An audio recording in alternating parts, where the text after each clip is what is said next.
I forget. Alright, give me 1 second. Okay. You wake up again in the bed you fell asleep in. Getting up, stretching a bit, you regain your surroundings and remember the current room you're in. You kind of dangle your legs off the bed before standing up, really letting the sun seep through the windows before preparing yourself for this day. You're excited because today was the day that Lila said that she would take you to the library to learn more about this world. After the wedding yesterday, you were feeling pretty exhausted, but you now, after a good night's sleep, you feel very refreshed and ready to greet the day. As you gather your things and yourself, and prepare to depart, a knock on your door. Lila announces that she's coming in, and after a few seconds opens the door and walks in. She greets you and asks if you slept okay. Mouth nods. She says that's good, and asks if you'd like to do some things before leaving, or head to getting something to eat, or if you'd like to head straight to the library.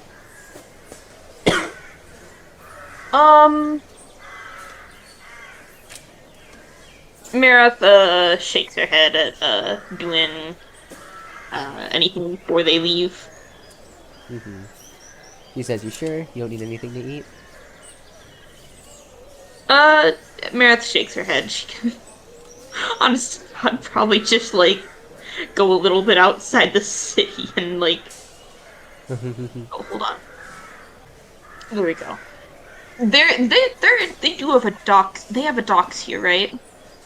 Yes. Okay, yeah, Maroth could easily go get something to eat without having to spend any money. At least I'm assuming. Yeah.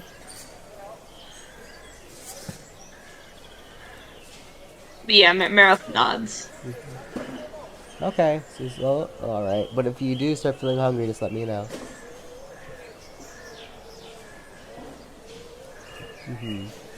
You then follow her downstairs like usual and exit the village to greet the day once again. It was just as lively as ever, and eventually it was just as lively as ever, and you begin to follow Lila down the road. She's first starting in a path you're familiar with, but eventually breaks off to a different part. You follow her, and eventually you reach the library. It's not the biggest you've seen before. You recall libraries in your world that were big, standalone, massive buildings with 3-4 floors and a cafe and everything, with countless books to explore from. But it's not like you. For the size of the village, actually was pretty nice. It's probably 2 floors of the building based on its size. You enter the building. Yeah, you enter the building with Lila, and it's very cozy. The bookshelves are tightly packed together. Not squeeze worthy, having to squeeze through, but tighter than you thought they would be. Yeah. Though there was a librarian standing on the right side, who appeared to be an elf with the glasses and a large outfit. There was a staircase on the left side that led you upstairs and into the entire building was made of wood, with the floor kind of almost sighing as you stepped on the boards. Regardless, it was a pretty nice establishment. Lila grabs you, almost drags your arm in a sense to meet the librarian. You walk up to the librarian who noticed you, The librarian greets Lila with a smile, asking how she's been. They exchange simple pleasantries and small talk before Lila introduces you to the librarian. Lila introduces you to the librarian, whose name is, we'll say her name is Kiana. Uh, Mm. Kiana gives a little bow, showing respect, and says that it's nice to meet you, saying that they don't see many non-humans around these parts. Maroth nods back. hmm The elf asks if there is anything that in particular you're looking for.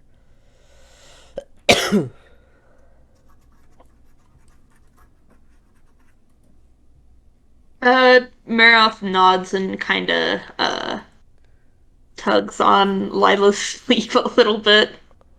Lila, recognizing, informs Kiana that you can't really talk that well and can at most get out a word or two. Kiana seems to understand and asks, and Lila tells her that you're and asks you um, if you'd like to read about, if there's anything in particular you'd like to read about. In which case, she'll help you narrow it down. Um, Maroth nods. Mm-hmm. She asks anything about history. Maroth nods. She's okay. Would you like something more recent? Maroth nods. Yeah, Mm-hmm. something recent. She that Lila then asks, "Do you want to be? Do you want it to be more global or more local?" Uh, Maroth uh nods at the first one. Mm-hmm. He says, "Okay." Mm. She then looks back at Kiana, who then, like, obviously listening to the conversation, says, says that, oh, okay, of course, the history section is on the second floor on the left.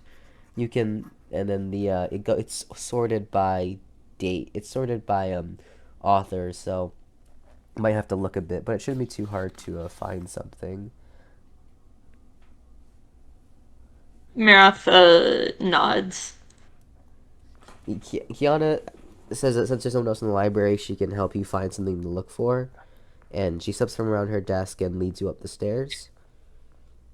You approach the second floor and the history section. The books there are from different sizes, etc., etc. You scan the books for a few minutes. Kiana says that she remembers a book that might interest you, and she pulls out this moderately sized book. The book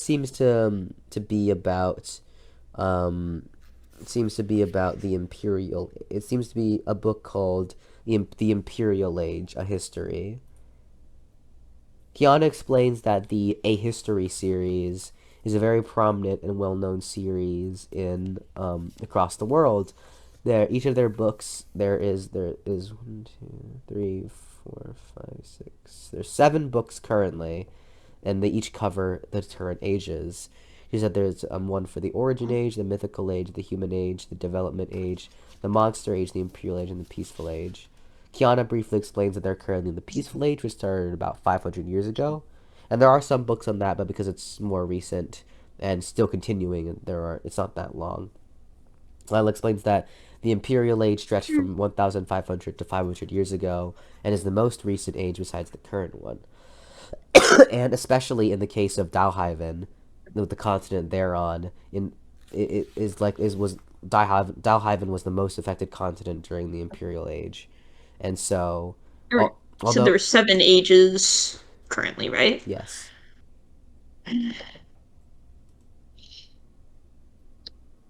Okay, hmm. go on. Yeah, Kiana explains how the mythical age, the Imperial Age heavily involves Dalhaven, although some other things do happen. Important things happen in other continents as well, and this book is a great overview of what happened. generally speaking. Maroth picks it up and kind of flips through a little bit and stops at maybe a random page to see what it says. Okay. You flip through. You can always go by chapters. True. The first chapter is the first chapter in the book is called the Rise of Zarkon Matthias. The second chapter is called the Empire of Sarkonia Beginning. And the third chapter is called the third chapter is called the Coalition of Human States. The fourth chapter is called the War of Humanity. Sorry. The fourth chapter is called the War for Dalhaven. The fifth chapter is called the War for Humanity. Actually, Hmm. swap the fourth and fifth chapter. I got my history mixed up. The fourth chapter should be the War of Dalhaven. The fifth chapter should be the Coalition of Human States. The sixth chapter should be the War for Humanity. And then you notice that Mm. there's also a break. Those first 7 chapters cover Dalhaven. It says that the next few chapters um, Castriel, the other continent. The first chapter is called the Humanoid Alliance, a brief overview. The second chapter is the Rise of Lies, and the third chapter is called the Paxilist and Dragon Covenant Alliance. And then there's a third section. It's a very brief section, but it's on basically just this section is called Everywhere Else, which includes a chapter on the ice continent to the north, Auster Benog, and a couple of chapters on the Demon Empire. Mm. I think Maroth would want to flip to the chapter on Delhaven. Okay, so I'm going to focus for now on the continent you're currently on. You start to focus on the first like section. There's 7 chapters to choose from. I think I said. There's 7 chapters. Yeah. Um, I guess let's just start from the beginning of that one. Okay. Starting from the beginning of the Dalhaven chapter, you begin to read. It said the first is a short introduction that says before the to understand the Imperial Age, you must first understand we'll go over briefly what the previous age, the Monster Age. The book explains how the Monster Age, the previous age that had lasted for 1,000 years, was a period in which the monster god Cassiel began to introduce his more powerful, non-intelligent, semi-intelligent, and intelligent monsters into the world. This would greatly quell development and expansion for nations across Dalhaven and Kestriel, not so much for Elvania, however.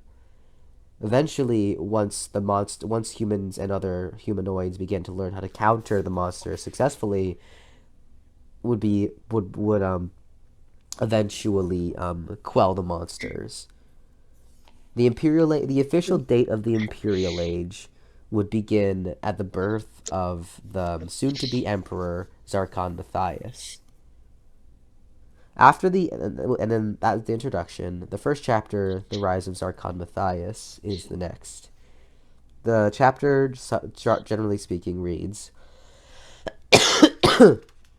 after the monsters of the Monster Age had more or less been quelled, the Republic of Vasilius decided that it was finally time to conquer the Neo-Mevadora kingdom and claim dominion over the entire continent of Dalhaven. They would attempt to invade and take over, but would be stopped by the shining star of the kingdom, Zarkon Matthias. The book then reads, yeah. Zarkon Matthias was the shining star of the Neo-Mevadora kingdom, becoming king at an incredibly young age and ruling over the kingdom with a benevolent yet powerful fist. He knew the Republic of Vasilius was only got stronger day by day and would soon completely eclipse the Neo-Mevadora kingdom. He had to do something or his kingdom would fall. To stop the coming invasion, Zarkon would venture to the den of the then Earth Dragon Lord Rockwell. On his journey, legend has it that Zarkon's determination to face a supreme entity on his own granted him the favor of the gods, who gave him an apex skill. This skill allowed him to successfully negotiate with the Earth Dragon Lord. They would decide together that the forest the Earth Dragon Lord ruled over would be integrated into the Neo-Mevador kingdom. Rockwell would maintain most of his sovereignty, with Zarkon not able to tell him what to do, but rather suggest things. After striking this deal with Rockwell, Zarkon returned victorious and triumphantly declared, "The sun will not set on the Zarkonian Empire." This speech would mark the beginning of the Empire of Zarkonia and the Imperial Age. That was just roughly the first chapter of the Dalhaven section, the rise of Zarkon Matthias. Hold on, let me just. It's not doing that now. Okay.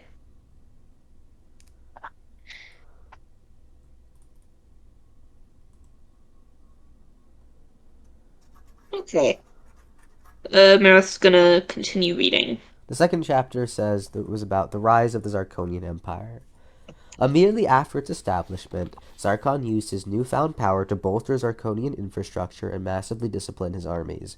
Within a year, the empire would transform from a meek kingdom with a minimal army to a grand empire that was ready to take on the world. And just after the take on the world, in just the year that Zarkon had to prepare for the coming invasion of Vasilius and their ally Lorraine, Zarkon managed to completely overhaul his kingdom turned empire, dominating the entire southern region of Dalhaven from coast to coast. The integration of the southern forest would greatly benefit this. The southern forest more than quadrupled the size of the Neo-Mevador kingdom, and brought in and the constructions of towns would quickly begin. In particular, the town of La Perry will become a vital trade city allowing the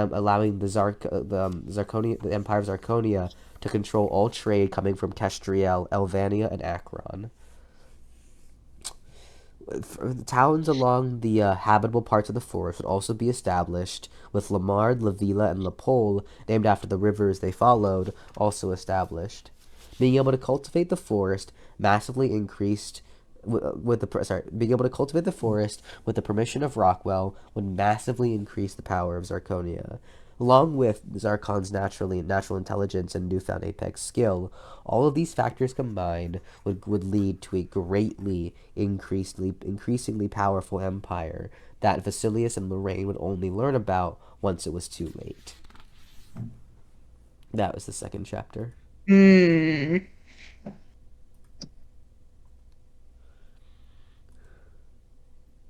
Was Lorraine and Vasilius?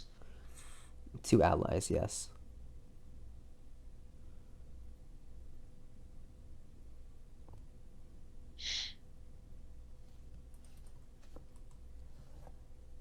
Okay.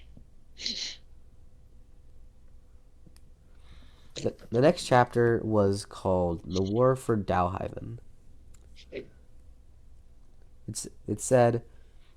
read as their time to fight, just a few years into the Imperial Age, the Republic of Vasilius, alongside their ally, the theocratic state of Lorraine, declared war on the Zarkonian Empire. Zarkon had been preparing for this invasion for a long time and was more than ready. With incredible military tactics and strategy, Zarkon beat the combined armies in every battle, crushing morale and proving his superiority over Dalhaven. In just a few years, both the Vasilius and Lorraine armies were completely crushed and were forced to sue for peace. Lorraine would cede land up to the Lesser Gaia Mountains, and Vasilius would cede their control over the lower half of the desert up until they were directly east of... Yeah. That's... lower half of the desert. Yeah, lower half of the desert. Let me do some quick maths. Yeah, seas up to the desert, all the way up to the Madra Bay. I had to do a bit of rewriting there. Sorry, Mardar Bay. Read that wrong again. Martyr. This victory would stop the ever expanding Vasilius dead in their tracks, and they would never again have a chance of taking over the Empire of Zarkonia. A few skirmishes would continue along their new borders, but eventually, the peace deal would go ahead, and solidifying Zarkon's claims. The following peace treaty would establish the new borders as well as a truce between the two main superpowers of Dalhaven. This war, known as the War for Dalhaven, has been marked in history as one of the most influential and important wars fought in the entirety of Dalhaven history and the history of the world. It marks the complete turnaround, as before this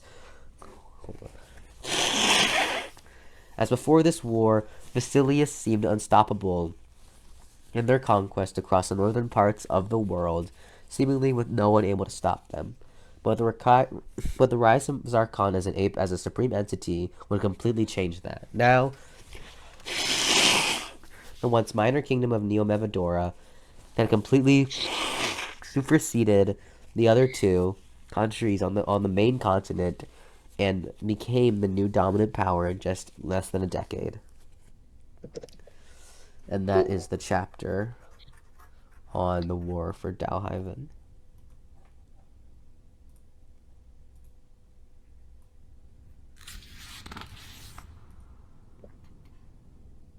Okay. What were like the chapters of the whole entire book again? What do you mean? Like, could you list off what they were? So the book was split into 3 sections for Yes. the whole book, yeah, which is for Dalhaven, Kestriel, and everywhere else. The first chapter, the first chapter of the Dalhaven section was the rise of Zarkon Matthias. Before that was an introduction to the Imperial Age. The second chapter is about the rise of the Empire of Zarkonia. The third chapter is about the War for Dalhaven. The fourth chapter is about the coalition of human states. The fifth chapter is about the War of Humanity. And the sixth chapter is about the aftermath. Mm, And then the chapter. okay. Yeah, continue. I'm gonna continue to, I think, chapter 4? Yeah. Chapter 4 is Yeah. about the coalition of human states. The coalition of human states is, yeah. So the chapter starts. Hold on, let me just. Yeah. So the coalition of human states, which seems to be one of the shorter chapters in this section, reads. After their crushing defeat at the war for Dalhaven, Vasilius needed to rethink a strategy if they wanted to ever gain dominion over the whole continent. In order to do so, Vasilius needed more strength. However, with the overwhelmingness of Zarkon, they didn't believe they could do it alone. Although they had their powerful ally to the west, the theocratic state of Lorraine, they believed it wasn't enough. Thus, they sent a delegate to the 2 other powerful nations in Dalhaven, the Kingdom of Akron and the Kingdom of Akron and the Grand Council of Lingston. Lingston was quick to ally with Vasilius, as at the time, as they believed that Zarkonia's grand and rapidly growing trade empire would hurt their naturally mercantilistic nature if they let them continue to expand. However, Akron was much less willing to join the coalition. A time ago, before the Monster Age, Vasilius had invaded Akron and taken them over and turned them into a colony to export their goods. Even though it's been over a millennia since, the grudge had not really gone away. Only after Lingston joined and Lorraine's representatives were able to convince Akron to join this alliance in order to defeat Zarkonia, citing that Zarkonia would become a bit greater threat, and because they were closer to Akron, they would likely end up trying to invade them for their valuable resources regardless. Although begrudgingly, Akron joined the coalition of human states as well. The coalition formed in about a decade after the war for Dalhaven, all four nations would build up their strength to immeasurable levels and prepare to invade once again. Prepare to invade once again. The combined force of the coalition of human states and the forces of Zarkon and his empire would clash against each other in the next War of Humanity. Zarkon was great and powerful. He had incredible geniuses in all aspects. However, there was no doubt that the combined force of all four nations, with the trade and mercantile empire of Lingston, the militant powerhouse of Asilius, the holy magic wielding and religious state of Lorraine, and the rich and prosperous kingdom of Akron, definitely gave Zarkon a run for his money. In fact, at one point, their enemy had almost reached the capital city of Zarkonia. However, due to Zarkon's still overwhelming strength, the War of Humanity would ultimately lead to a stalemate. This stalemate would lead to a truce between specifically the Empire of Zarkonia and all other human nations. This treaty still lasts today, and is considered one of the important markers for bringing us out of the Imperial Age and into the peaceful age, although that still wouldn't happen for a long time, as the nations still didn't tend to get along. So that was basically that was the chapter for the Coalition of Human States and the War of Humanity. Since they were short, you kind of just ran through both of them. Okay. Wasn't there something on the Age of Monsters? Briefly. Uh, As kind of an introductory. was it in another book No, it then? was in Or, this like, was there one. another book? Okay. Hmm. Uh, looking down the history aisle, are there any, like, markers for specific sections on it? What say that? What do you mean? Like, they're sorted by time, right? Author, alphabetical. Author. Huh. Okay. Um, what was the third? The third part was other places in this book, right? Yes, the third section. Yeah, I'm gonna have Maroth take a look at that. There is one more chapter in the Dalhaven section. Just Ah, shit. Okay, let's finish that one then. mm-hmm. The last chapter is basically about the aftermath. The aftermath of the War of Humanity would have, besides directly on Zarkonia, would have most impact on Vasilius, with them leading the coalition. The subsequent stalemate would lead to the most issues with fucking them. The other human states were largely unaffected and kind of just went home after the war, to put it lightly. Over the course of the rest of the Imperial Age, the Empire of Zarkonia would continue to expand its influence over the continent, as well as further colonizing deeper into the southern forest. As Zarkonia's economy and trade continued to grow under the prosperous and eternal rule of Zarkon Matthias, cities and towns would be established even at the farthest reaches of his empire. The most prominent building to be constructed was the Ankris Temple.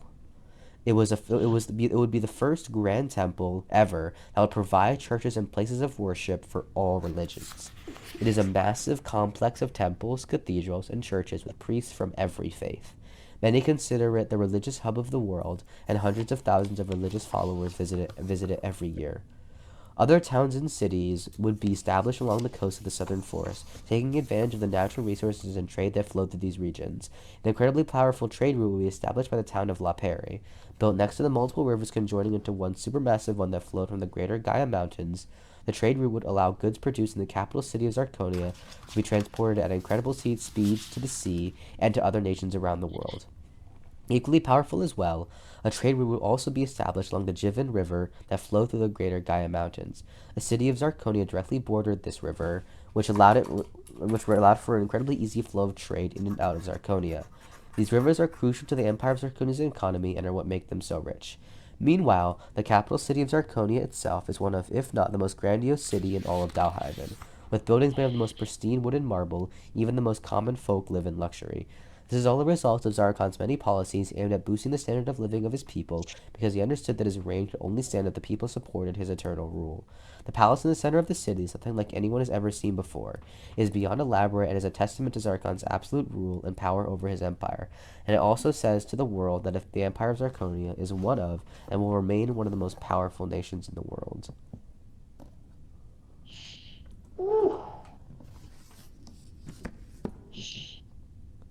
And that's the end of the Dalhaven chapter.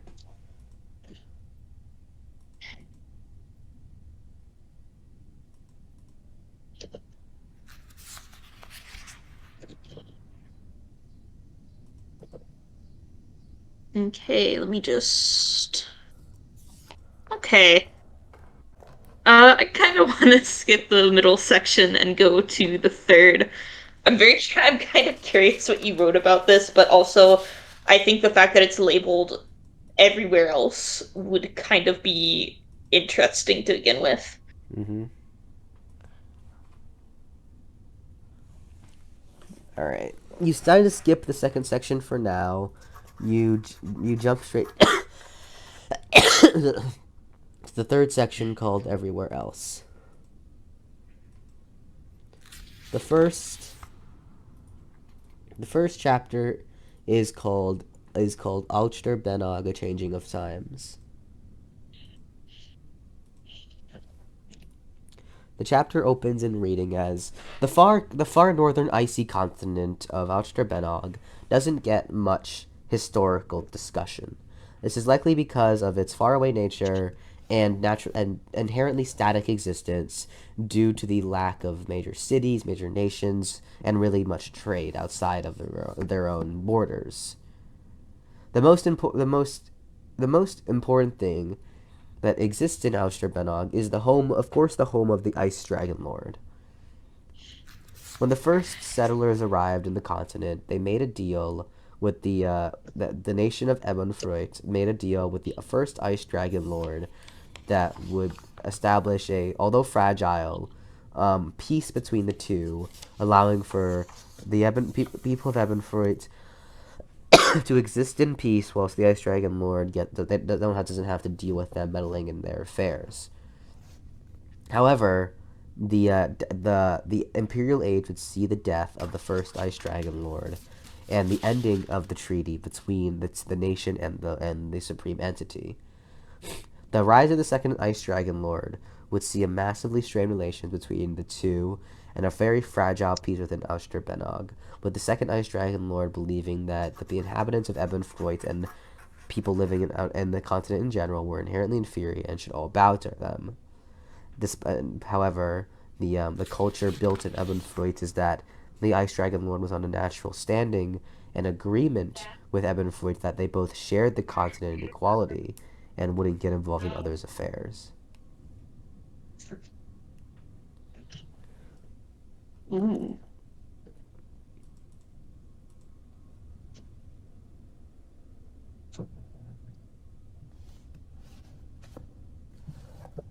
The next chapter is about the demon realm, it seems. Ooh. Maroth is a little bit more curious about that. Yeah. The chapter goes on and explains, the chapter explains, similarly in many a similar phenomenon in the Demon Emperor seems to occur with the demon realm as well. Because every single civilized area is under the control of the Demon Emperor and the subsequent Demon Empire, history after the origin of mythical age are sparse. Oftentimes, many books won't cover much history that happens past these two ages, because after the solidification of Supreme Entity rule with the Fey Monarch, the High Elf King, and the Demon Emperor, not much happens due to their overwhelming and absolute power with no one to go against it. because of this, like many ages, the ages before it, the demon realm wouldn't see much change during the Imperial Age. However, as almost a reaction to the rise in absolutism and imperial ambition in the overworld, the demon emperor would take during the Imperial Age. We would see the demon emperor take an abnormally large amount of influence in the demon empire, whereas all the time beforehand he had seemingly been very lax about letting them live on their own. Of course, compared to the absolute rulers of Zarkon Matthias and Lies, what the demon emperor's increase in control could hardly count as control. However, this is still an important factor to note, as it would solidify the demon empire as a more legitimate body of existence, less of just something the first demon emperor declared during the Origin Age. Okay, what's after that? That was it. Oh, Only 2 chapters. Like, it there's wasn't only much. there's only two. Oh man. Okay, I guess the middle chapter then. Okay, I do note that it has been a while, and you've kind of been reading along with Lila the entire time as she's just been kind of watching. You left at say around 8 a.m. and it's probably around 10:30. Ah, Time is passing. I see. Um, Man, I didn't quite find what I was hoping to find, but that's okay. I can probably come back and try to find it another time. This was still good information. You don't have to leave. Yeah, but I'd imagine at this point Maroth is actually like feeling like very hungry. Fair.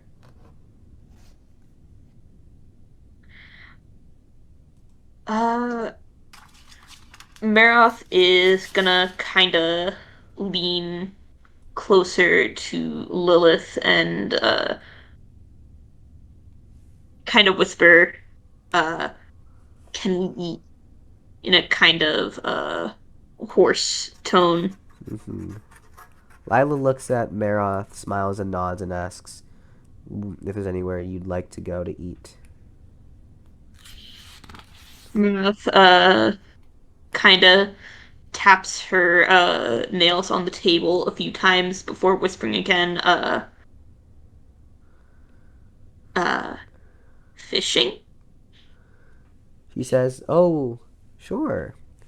You put the books away and stands up, and you quickly exit the library. As you walk towards the dock, as you walk towards the dock, Lila kind of asks if you want her to teach you how to the basics of fishing. Oh, wait, let me turn that bot down.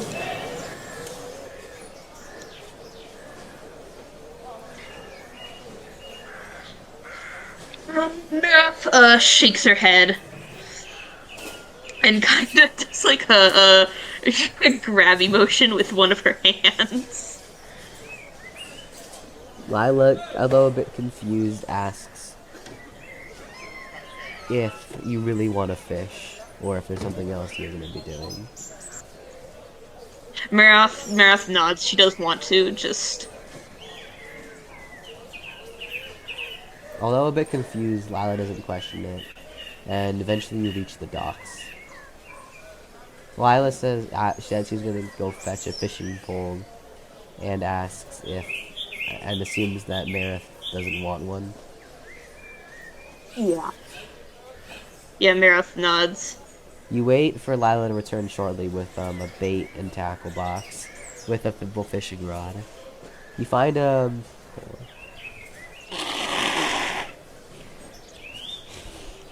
you find a place she finds a quiet place on the dock and sets out her rod. Kind of asks you what you're gonna do.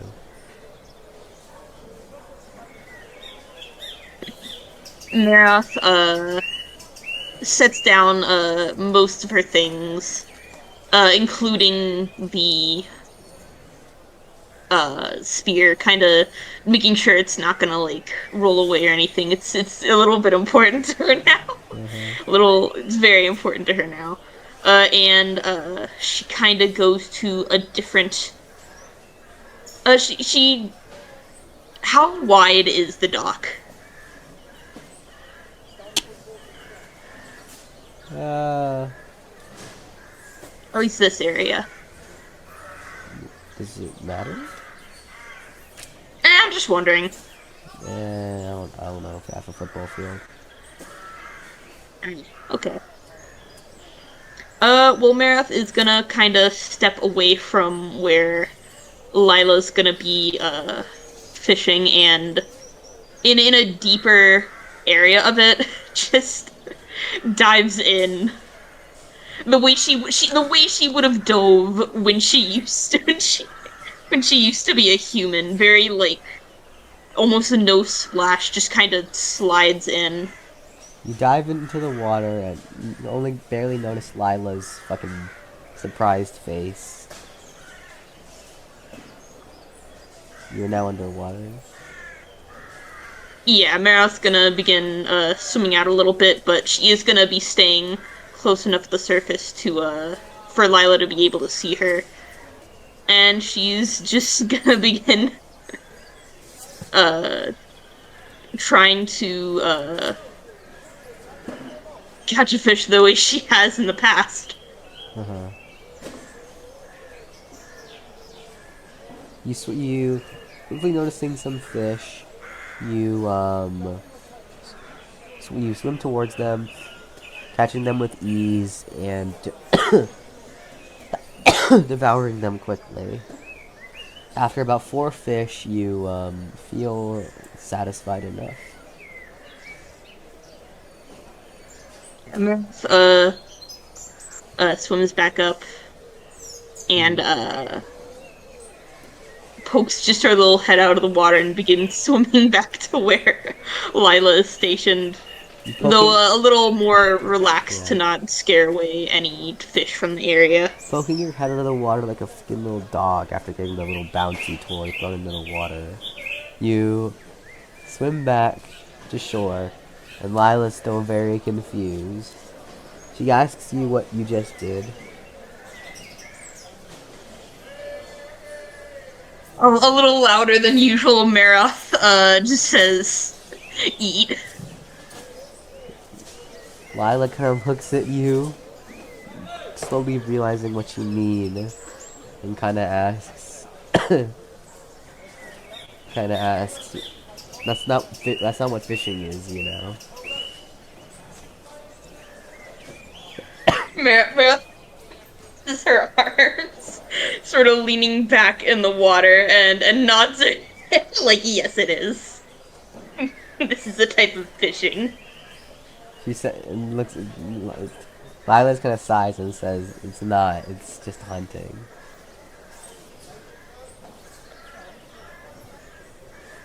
Maroth sighs and nods because she doesn't have the words to argue about this.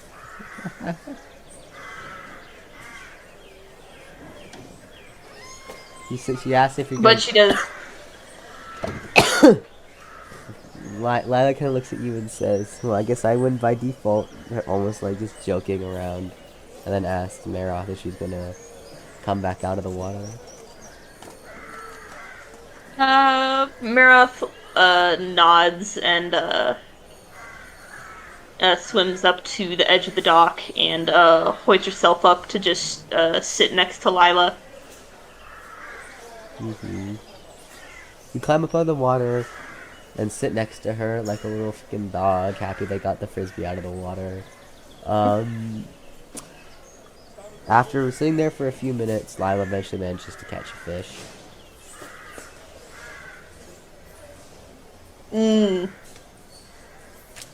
She's happy with her catch, says it's quite big for the type of fish, and says that she wants to bring it back and preserve it for later. Nice. You begin heading back to the house when you are when you are interrupted by Jade, who is walking in from the right. Oh, She greets you both and asks, how has your day been? Maroth smiles and gives a little thumbs up. Little child. Jade just kind of nods and goes up to Lila and tells her that Rowan wants to meet to discuss a new quest that has been posted. Lila kind of asks when he needs her, and Jade says they'll be meeting at the cafe at noon. Right now it's probably around 11. Lila says she'll be there, and Jade leaves. Lila then looks at you and says, well, looks like we got something to do today, and tells you that they should go drop off the fish at her house, and then maybe do something else for a bit before heading over to the cafe.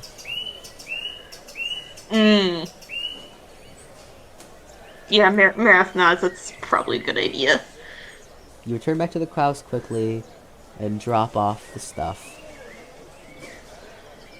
And drop off the stuff. And before, Lila looks at you and asks, is there anywhere you'd like to go in particular before heading over to the cafe?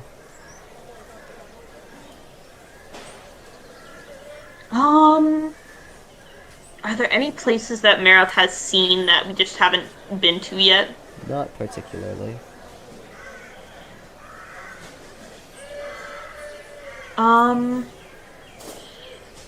Maroth shakes her head, kinda, and says, a little hesitantly, you choose? Lila smiles and says, okay. She thinks for a bit and says that she's meaning to buy a new dress and so asks if you'd like to go to the tailor's. Maroth nods. That sounds like a good time. You follow her outside and head over to the tailor's. You enter in like you had before. Yeah.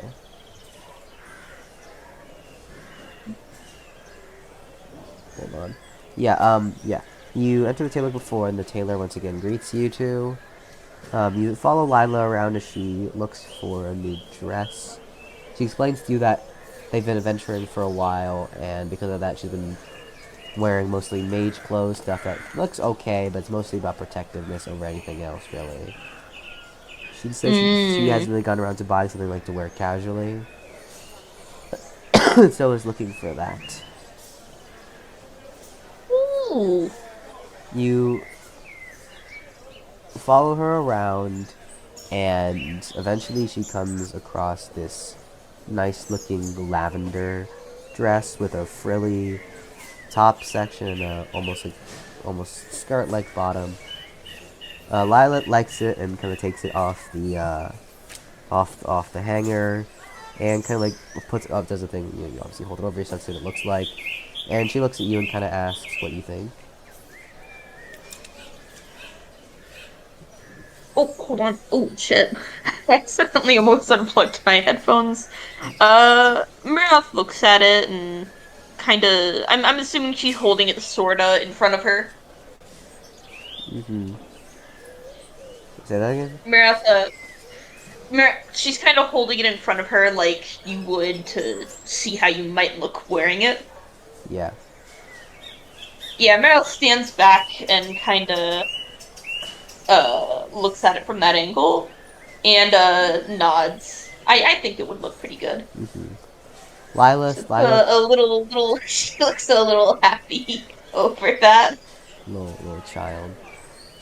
Lila thinks that it looks good as well, and takes the dress along with some new pairs of socks and shoes that were really simple to pick out, and checks them out at the counter.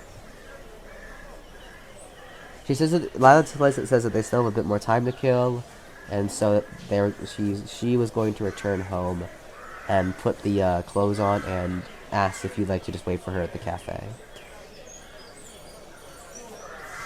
Maroth nods. She knows where it is, and she thinks she might be able to manage on her own this time. Lila nod. I, Okay, this is just like mm, me being me, but I have a feeling that you planned something is going to happen, but it could very much be just Lila offering Maroth to go by herself. But mm-hmm. Lila kind of pats Maroth on the head, telling her that not to get lost, and if anyone tries to start trouble, to just run away and look for help. She'll be out shortly, so try to run in the direction of the house. okay. Mm-hmm.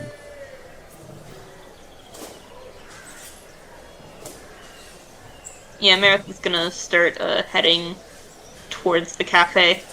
Mm-hmm.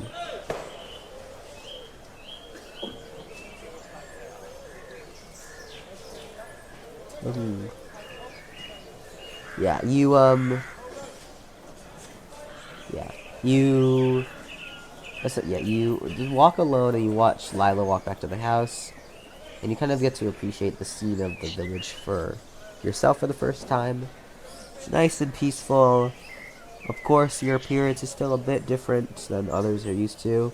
However, unlike Lorraine, they don't seem to mind. You feel at Good. peace and happy here. Like it's, the first thing you can do. And once you're done, you will eventually, after a short walk, you arrive at the cafe with no issues. You enter inside and you notice Jade sitting on the table alone, likely waiting for the others, and beckons you over. Maroth goes over and probably sits across from her. Mm-hmm. Jade asks where Lila is. Didn't she say she was gonna stop at home and drop stuff off before coming to the cafe? Hmm? Didn't Lila say she was Yes. gonna stop at home? Maroth says home. She says, okay. Well, Jade says, alright, as long as she gets here in time. And, yeah. Jade then, with the first time you ever two being alone together, Jade doesn't really seem very, like a very talky person. Kind of, but seems to want to ask some questions. She looks at you and kind of asks how you've been enjoying the city. Well, I guess the town so far. Maroth responds good.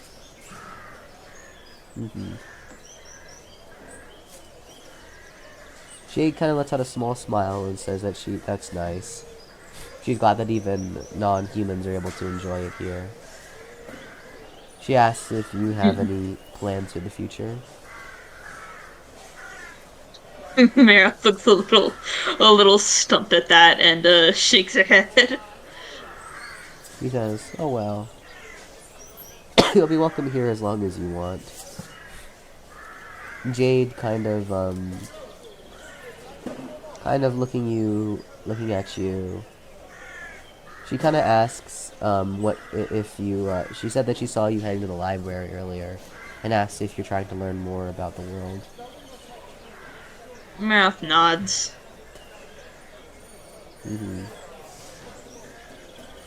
She asks, is there anything in particular you learned about? Let me just...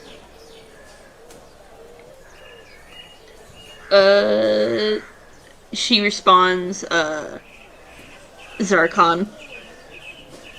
He says, oh, the Empire. Nods. Jade says, I'm actually from there. Jade explains that, briefly explains that her family who had lived in one of the western cities in the Zarkon Empire, were staunch Vitalists. They wanted her to take up a priestly job and move to Lorraine to continue her studies. However, she wanted to be an adventurer, and her more dark-ish practices tended to make her family not look fondly upon her. And so, when she became an adult, she decided that she was going to move away to become an adventurer. Her parents, although not supportive, let her do what she wanted, and she took the opportunity to sail to Akron, as she didn't really want to be in a place near her parents, and signed up for the Adventurers Guild in Akron City. They assigned her on some missions, and she ended up partying up with Rowan, who happened to be there at the time, and they had worked together for a bit until eventually arriving in the city they're currently in, the Well Village.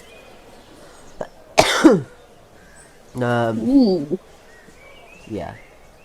She explains that that's where they met Cody, as well as Lila, and they ended up forming a party together.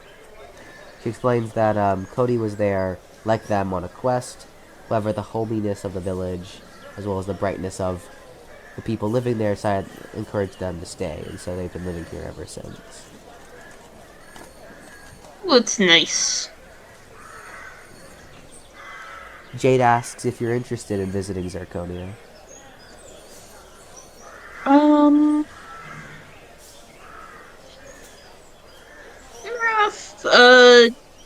Nods.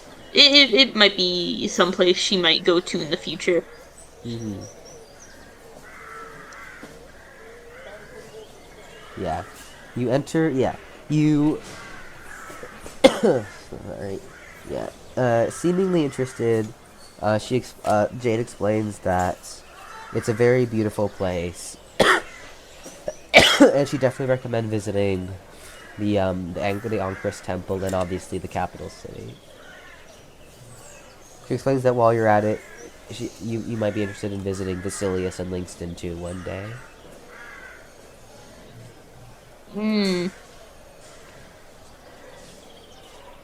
Kind of diverting away, Jade noticing the spear, the new spear that Maroth that you bought.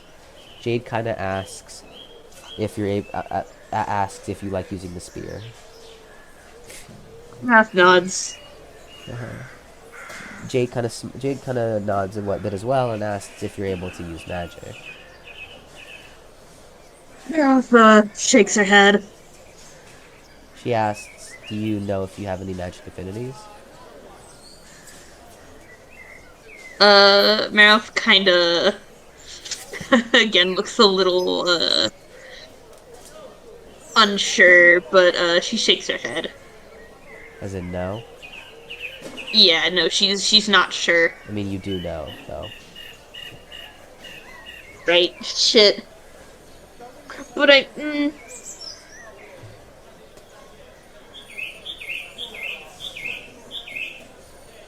Like, you naturally know your skills and your magic affinities. Yeah. There's not something you've just forgot. Maybe, I don't know. Maroth nods again. I'm having a moment. Yeah. Skills and affinities are something that, like, is just ingrained in you. Okay. Yeah, Maroth nods.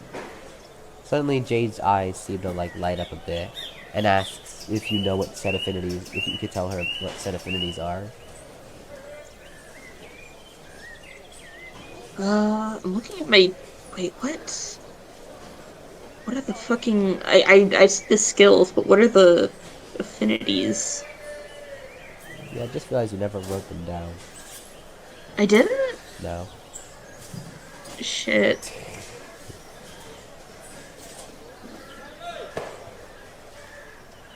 You did water and dark. Yes. You got this, bird. Ah, shit. You got this. I believe in you.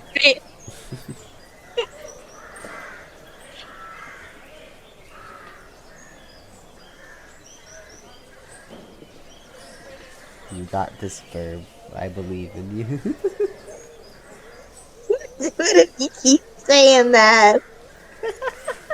What?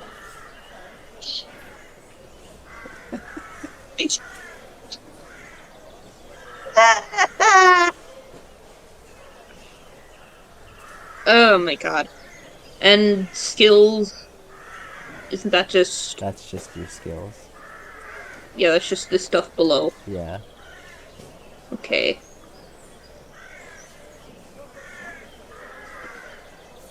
Oh. Maroth, uh, says, sorta, hesitantly, water and dark. Mm-hmm. Her eyes seem very interested. Her eyes show that Jane's very interested. She said, "Oh, you're a dual elementalist. Very interesting." Jade ponders for a second and says, "Well, water magic is one of the true elements. That wouldn't be difficult to learn. However, dark is certainly, I guess one could say, an unfortunate affinity to have." Maroth, tilts her head just a little bit and puts her, like, chin in her hand. Literal dog. Anyways, Jade continues to explain that the dark magic has long been since monopolized by the Moon Elves, who are all born capable of wielding it. They've Or the restricted what? what the Moon Elves. Okay. I feel like your brain might not be all the way on. No, you literally just cut out there. Oh, okay. Yeah. She explains that the Moon Elves living in Sal Lunar have long since restricted the distribution of any information regarding how to learn dark magic. They believe that it rightfully belongs to them, and therefore no one else should be able to learn it but them. And so, unless you find a Wood Elf benevolent or nice enough to teach you, or sneak into their kingdom of Sal Lunar itself, chances it'll be very hard, if not impossible, for you to learn dark magic.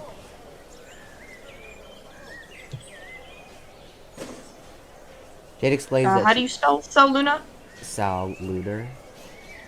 Oh. All the elf cities have the exact same prefix.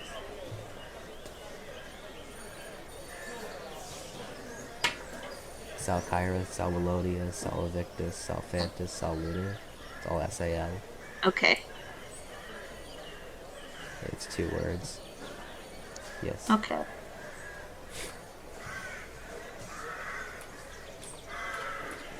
Is Zirconia with... I've been typing it with a K this whole time! No! It's with the C, yes.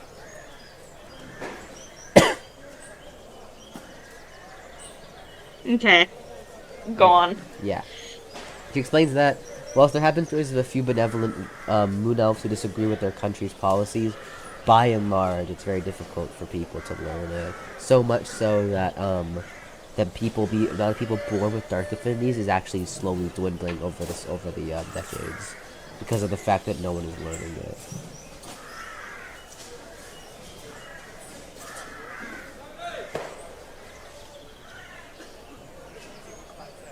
Maroth, looks a...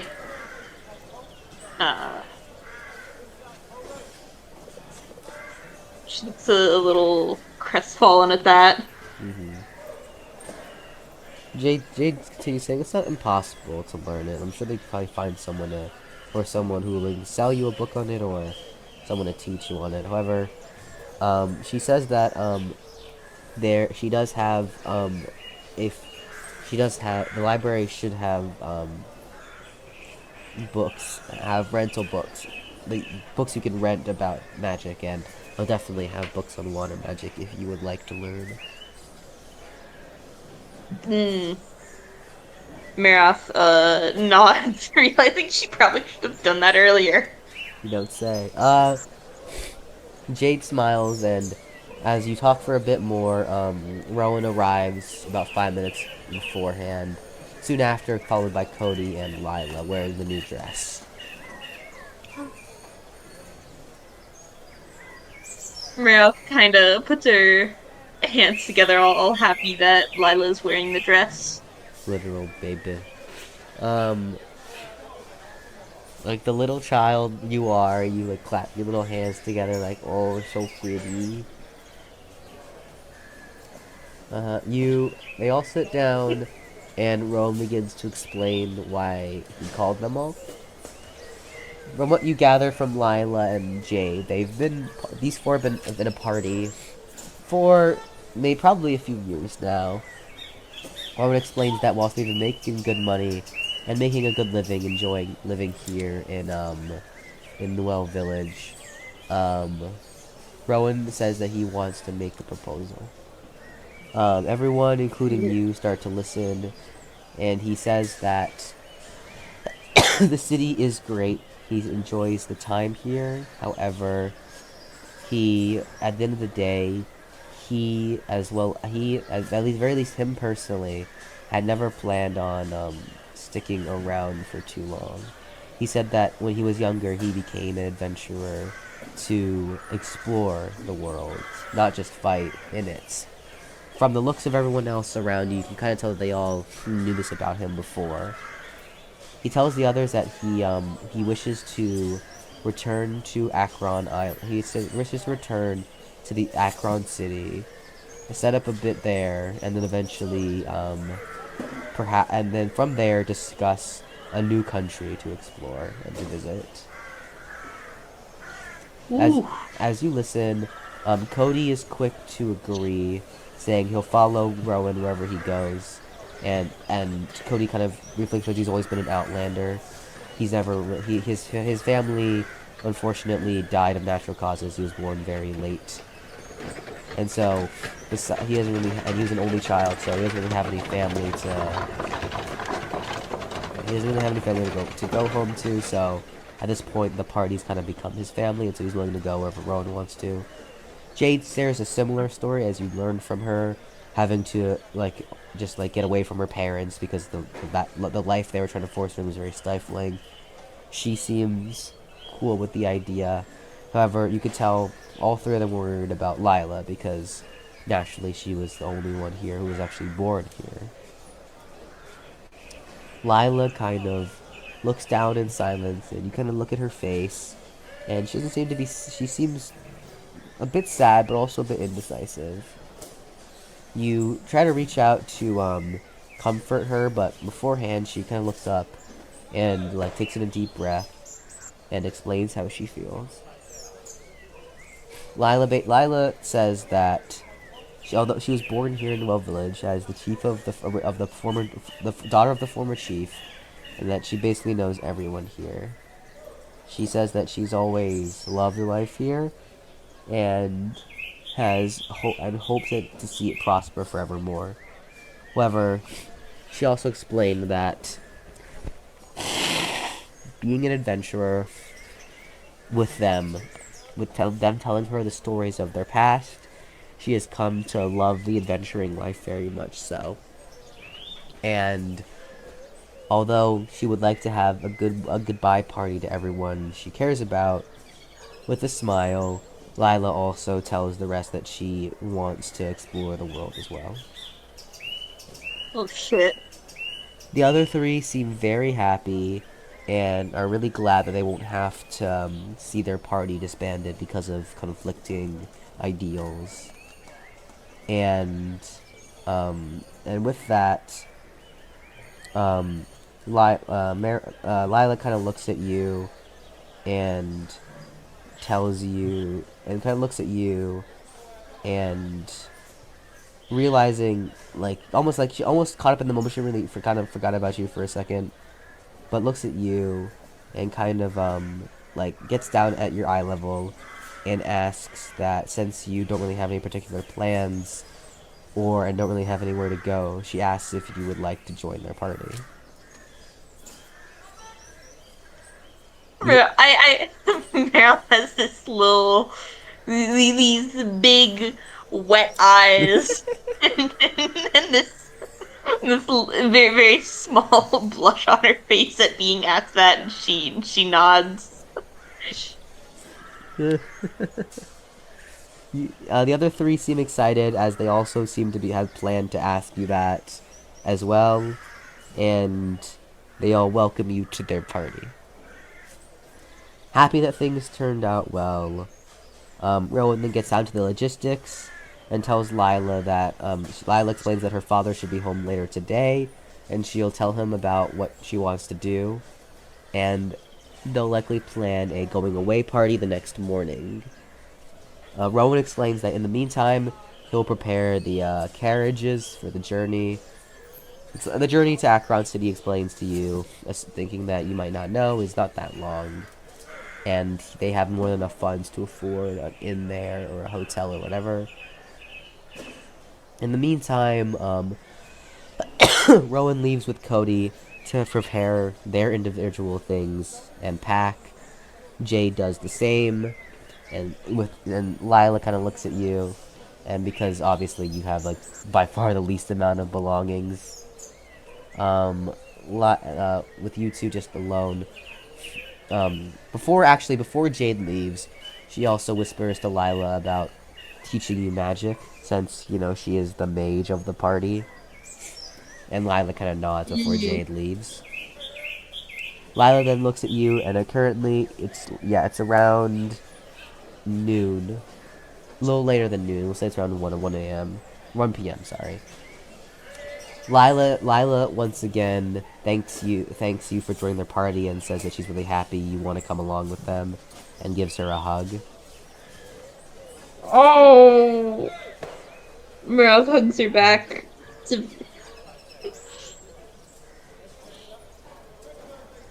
After a little hug, they disembrace, and Lila says that her father should be should be back around the time the sun starts to set. In the meantime, Lila looks at you, and kind of brings up what Jade was saying about you wanting to learn magic.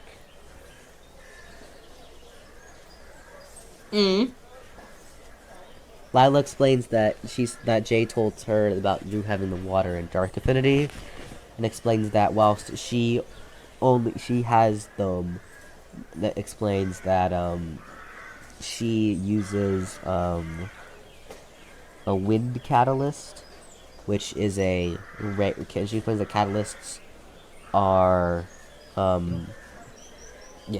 are rare objects that allow the user to they're semi-rare, actually, uncommon, I think is a better way to put it.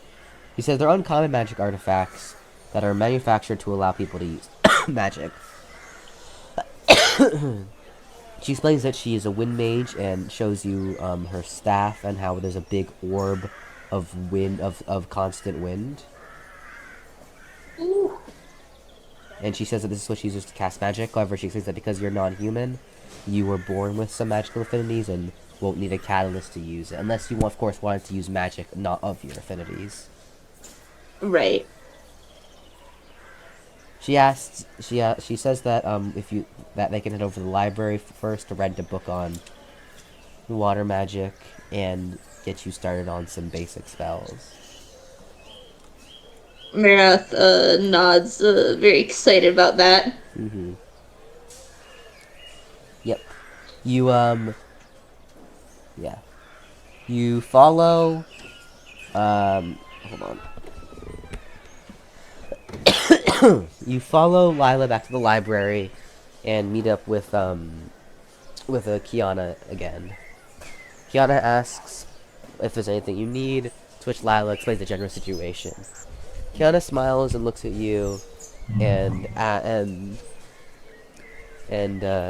explains to you that the magic section should be on the right, on the first floor, and the current one she has is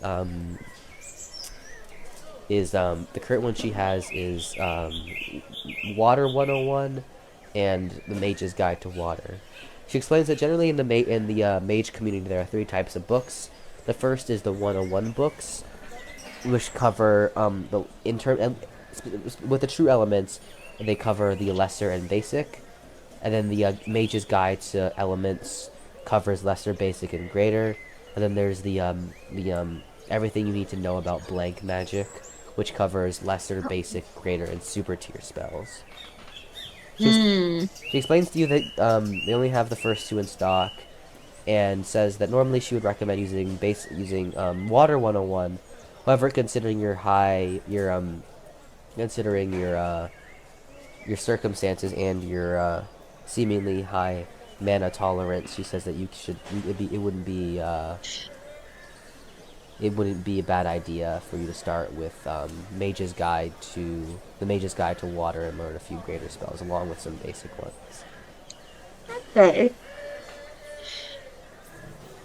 You That sounds like a yeah. good idea. You decide to rent one of the books and grab over the shelf and grab the Mage's Guide to Water. She says that since you're just renting, it'll just be 1 gold piece for a week.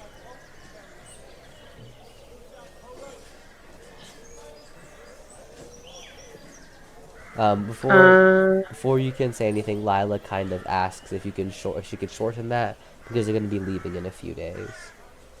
Kiana thinks about it for a bit and says she can give it to you for just 2 days for like 4 silver. okay. Yeah, that works. Yeah. Maroth's gonna uh hand it over. You hand over 4 silver pieces, and she lends you the book. She says, "Make sure to return it back at by." And she return it back the day after tomorrow. It doesn't really matter when, as long as it's before midnight. Okay. hmm You eventually once you check out the book, you follow Lila outside, and she takes you to more farther out part of the village to a plains. Maybe around 1:30, and so you have a few hours to practice. And Lila kind of takes the book from you for a bit to just kind of explain some things about magic. Okay. She almost like sits you down, almost like a teacher, and explains to you that basically she explains to you that magic in this world is magic is brought forth through the use of mana. She explains that creatures who are born with mana are able to increase their mana control to control and use stronger spells, while creatures without have to find stronger catalysts. She explains that there are two categories in magic: power and elements. Power rankings are different tiers, including lesser, basic, greater, and super, as well as there's the ultimate tier, but that one's not really important. And since there are also elements. There are the true elements: fire, water, earth, air, ice, and lightning, and then the mystic elements: light, dark, and cosmic. She also explains that there are special race magics, like elven, fey, angelic, demonic, and draconic magic. Mm. She explains that to use magic is quite simple. You just need to have the appropriate amount of mana in your mana pool, and to know the name of the spell, and be able to visualize it. She explains that the only way to cast a spell is, one, by saying its name, but two is by visualizing what the spell looks like in your head. If you're not able to do that, you won't be able to cast a spell. She also, of course, notes that higher tier spells are harder to visualize. Okay. You start with some basic spells, as she explains that lesser spells are more or less quality of life and don't really do anything of value. Mm. She hands the book to you and tells you to and has you open to the basic spells. She explains that basic spells are the most common and most abundant spells. They cover a variety of different uses, and you cannot go wrong without them. She explains that the basic arsenal of any mage is made up of basic spells. They're simple, easy to cost, low mana cost, easy to visualize, and have basically no charge time. You open the book to the section on the basic water spells and take a scroll. You know that there are 15 spells total in just the basic section. Okay. Should I open up the spells document for this? Yeah, I'll read them to you. Okay. You decide to just kind of skim through until you find a spell you think is interesting, like because you're on the table of contents. The 15 spells names are as follows: Aquamarine, Hydroflux, Aqua Beam, Hydro Shield, Water Shot, Aqua Ball, Bubble Field, Spout, Fish's Grace, Wet Foot, Water Arrow, Water Spear, Lesser Tidal Stream, Jet Boost, and Scald. Ooh.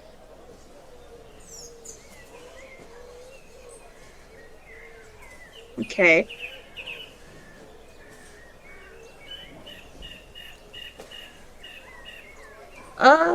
The um the shield. Is there any is it water shield or hydro Hydro shield? Shield. Was there just any description on that or Yes, I was just skimming through them. okay. Hydro Shield. So once you actually cast the spell for the first time is when you learn it. Okay. Okay, Hydro Shield. Mana cost 45, range not applicable, cooldown 30 seconds, duration 30 seconds, charge time not applicable. The description of the spell is the user creates a water shield in front of them that blocks weaker fire and air attacks. You need to choose to learn it or look at another one, because you do have a limited mana pool. Okay. Let me just... Okay. Tell me about another one. Okay. You can just stop me when you hear one you like. Mm-hmm. Aquamarine, Hydroflux, Aqua Beam, Water Shot, Aqua Ball, Bubble Field, Spout, Fish's Grace, Wet Foot, Water Arrow, Water Spear. Fish is great. Fish is Okay. great. I want to hear what that one is. You read the description. Allows the user to breathe and speak underwater. Oh, she doesn't really need that. Not necessarily. I mean, the speaking part. I mean, as of now, that's a little bit irrelevant. Yeah, you go. Yeah. The list continues as Wet Foot, Water Arrow, Water Spear, Lesser Tidal Stream, Jet Boost, and Scald. Jet boost? Yeah. Jet Boost reads as following. The user releases weak jets of water from their feet that allow for a minor swimming boost and faster skating. How much does you said it was jet stream? Jet Boost. I'll write it down Jet for you. boost. Oh, Yeah. first I thought jet stream and I was like, Sam? But okay. Write them down where? Once you learn the spell, I'll give you the full details. Okay. Like to what about Aquamarine? Aquamarine. As you look Yes. over Aquamarine, with my Lila's looking over your shoulder the entire time. Lila kind of stops you and says, "Oh, those spells are a little different." She explains that each element has what in the mages community they call the elemental weapon. She explains that starting at the basic tier, each element has their own special weapon they can call upon. For fire, it's Blaze Burn. For water, it's Aquamarine. For earth, it's Vanguard. For air, it's Ariane. For ice, it's Fractal. For lightning, it's Kaminari. For light, I believe it was just called Prism. I forget though. For black, for dark, it's called Kenos, and for cosmic, it's the Book of the Cosmos. She explains that each element, not only are they obviously different in their nature, but they also represent different things, which comes out in their weapons. For example, because fire is the most raw power, its weapon is a great sword. So conversely, water's weapon, Aquamarine, which you're reading now, which the description provides, the user creates a long sword made of water to wield.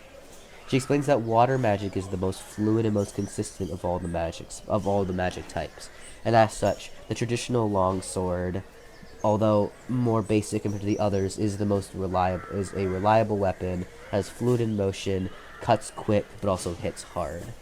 So she explains that Aquamarine is a unique spell because it has an abnormally long duration and cooldown for a basic spell, but it's basically summoning a magical weapon for you that is unique to each element. Okay.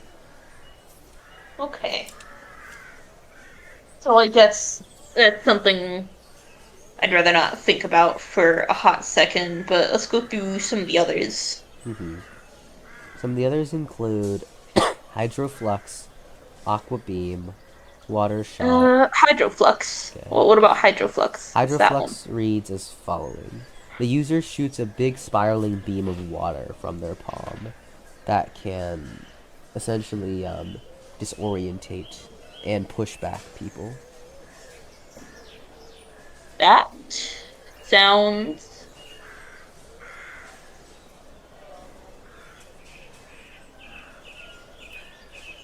good. Sounds like something I think she should learn. You kind of point to the spell in the book, and Lila nods at you. You then both put the book down for now and stand up, and Lila explains to you that the first step is to visualize the spell. So you kind of close your eyes just for a second and imagine a swirling spiral of water pushing forward. It's pretty easy to imagine because of the world you come from. Afterwards, you open your eyes and stick your palm out. But then Lila kind of looks at you a bit worried and kind of explains that in order to cast a spell, you do have to verbally say its name.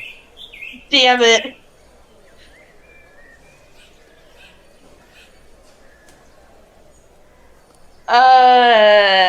Shit. Does it have to be any,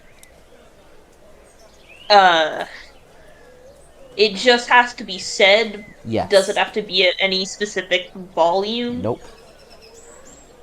Okay. Maroth, kinda stumbles with, her words a little bit, before,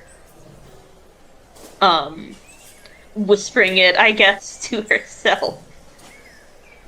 Almost try whispering it to yourself. You cast Hydroflux. And immediately from the palm of your hand, a large spiraling beam of water, roughly the radius, about 2 times the size of your palm, appears and shoots forward.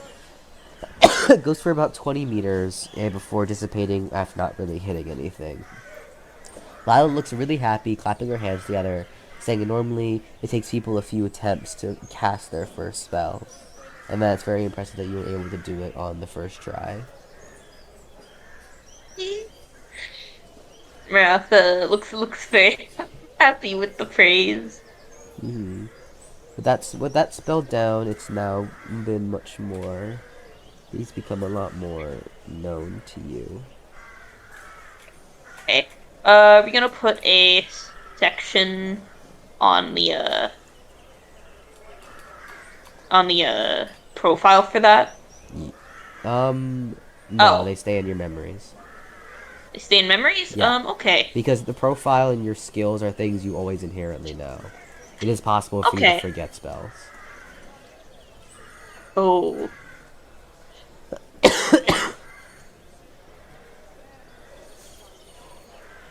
Chances are you won't for a while. It's mostly just for the sake of artificial memory loss. Okay. Not to say if you learn like a lesser spell and then a month passes by, yeah, you'll probably forget it. Okay. Nice.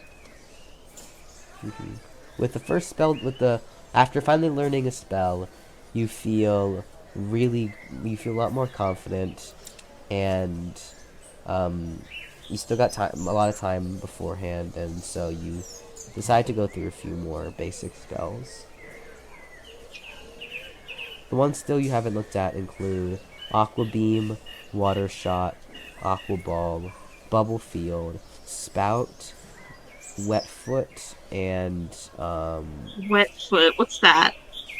the user's feet/shoes become coated in water, making them slippery and able to skate easily on ice.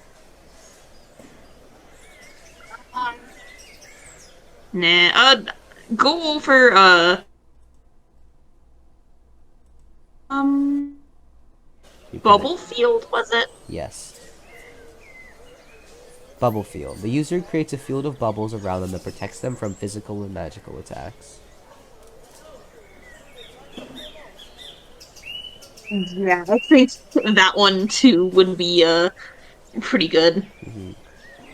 Deciding to learn bubble field as well, you begin imagining in your mind just being surrounded by bubbles, essentially.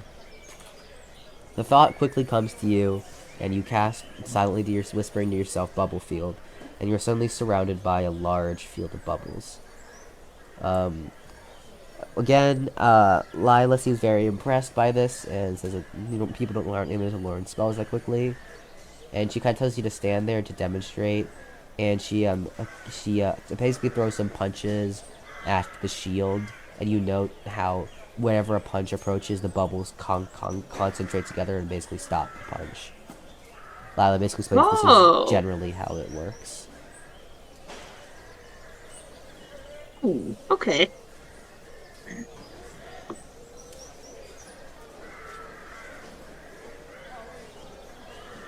nice.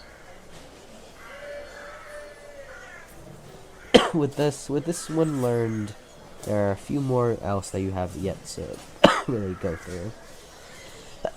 From that point includes spout, water arrow, water spear, lesser tidal stream, and scald. Scald. The scald reads as following: shoots a stream of hot water from the user's palm in the direction they're pointing in.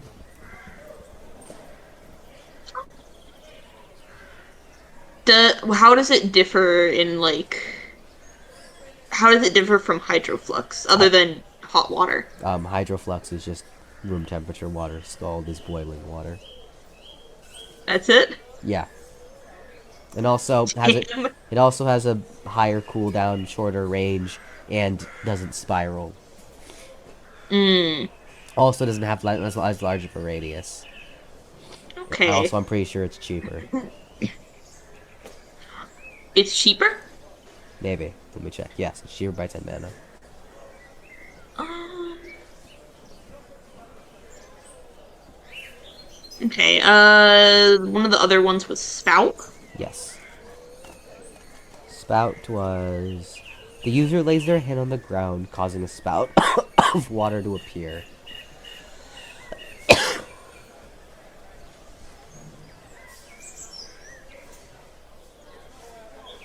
I'll put that in considering.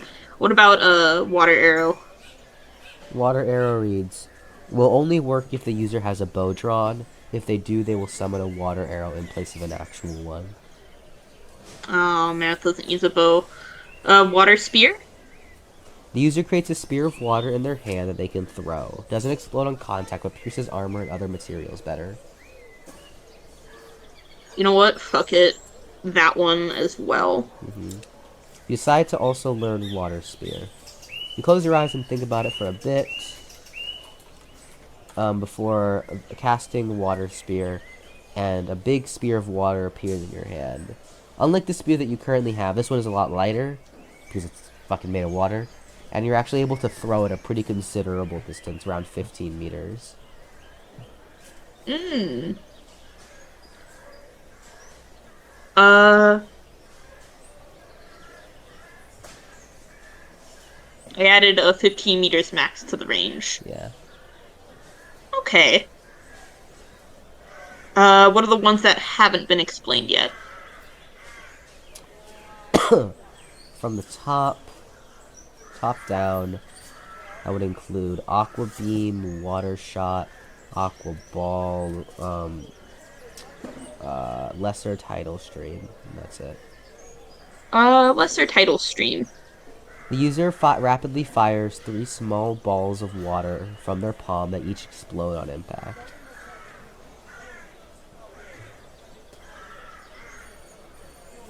I'll put that into considering. Water shot. Water Shot is... The user shoots a small ball of concentrated water from their palm.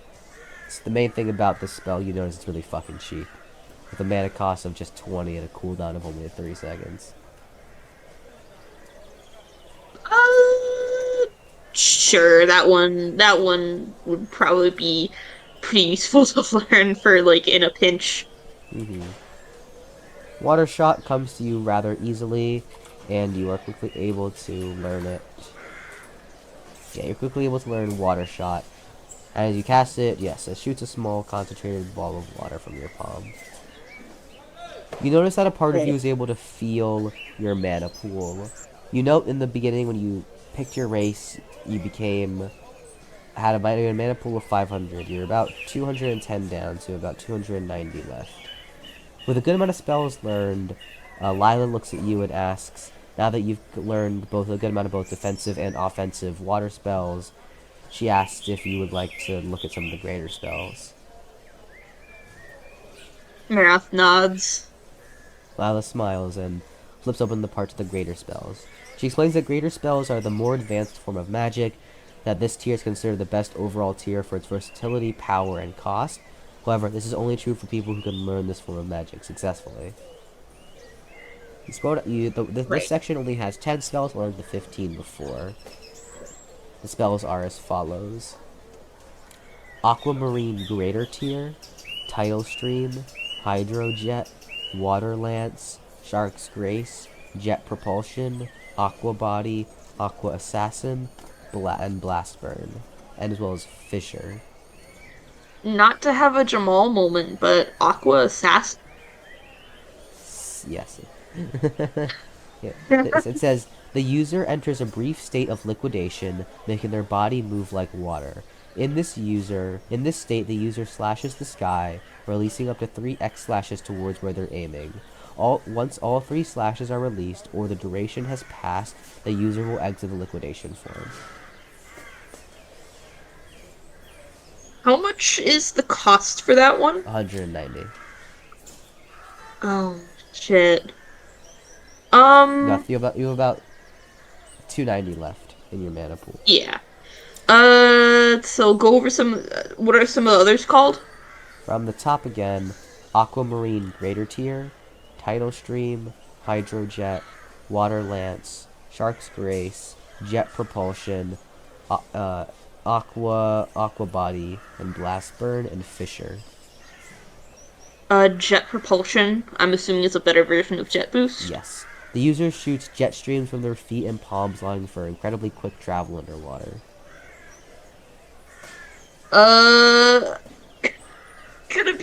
It's kind of hard to learn that one right now, sadly. Yeah, no, just a bit.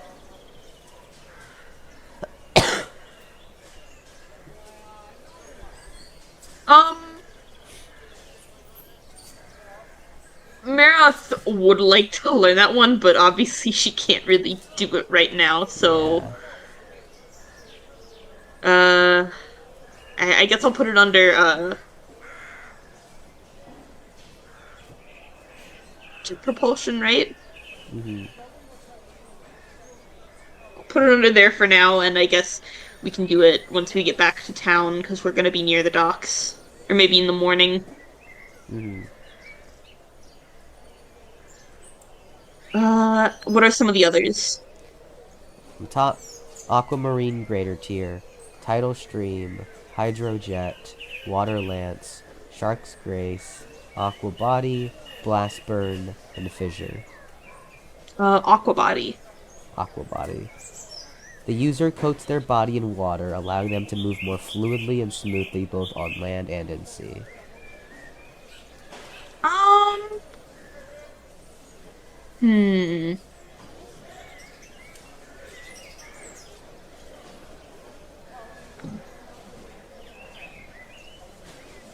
I'll put that under considering too, because half of that isn't really as necessary. Yeah.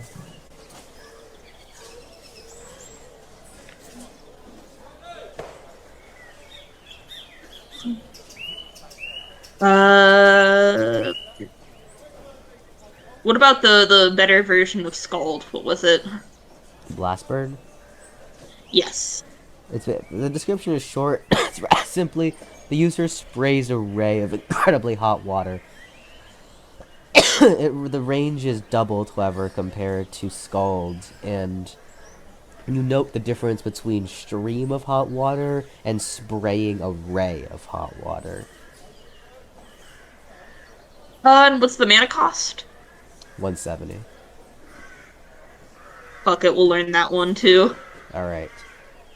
You imagine something similar to what you did, something similar to Scald, where a large stream of hot water bursting out of your hands. However, unlike all the basic spells, this one doesn't work on the first try.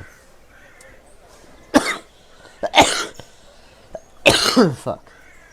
Lila explains to you that greater spells like take time, especially because they're higher tier above basic, and explains that you should just keep trying, and eventually you should be able to get it. I'm not having fun. Jesus. She tells you just to keep focusing and to keep trying, and after about 30 minutes, with her help, you manage to cast Blast Burn. You note that indeed, based on the reading, the range, not only the range, but the radius of the ray is incredibly wide. The whole thing is maybe the whole diameter of the beam was about 3.5 of your hands put together, and you could easily feel its heat and see it evaporating as it sprays across the land. Ooh, time to cook fish like this. Oh god.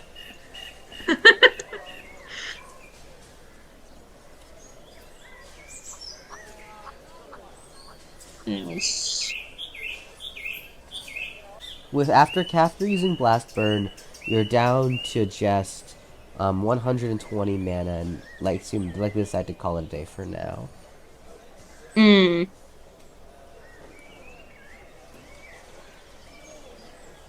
That was good. It's a good day. It's now the early afternoon, around 2:30 p.m., and there's still a lot of hours left to kill before Lila's dad shows up. Lila looks at you and asks if you're hungry by chance.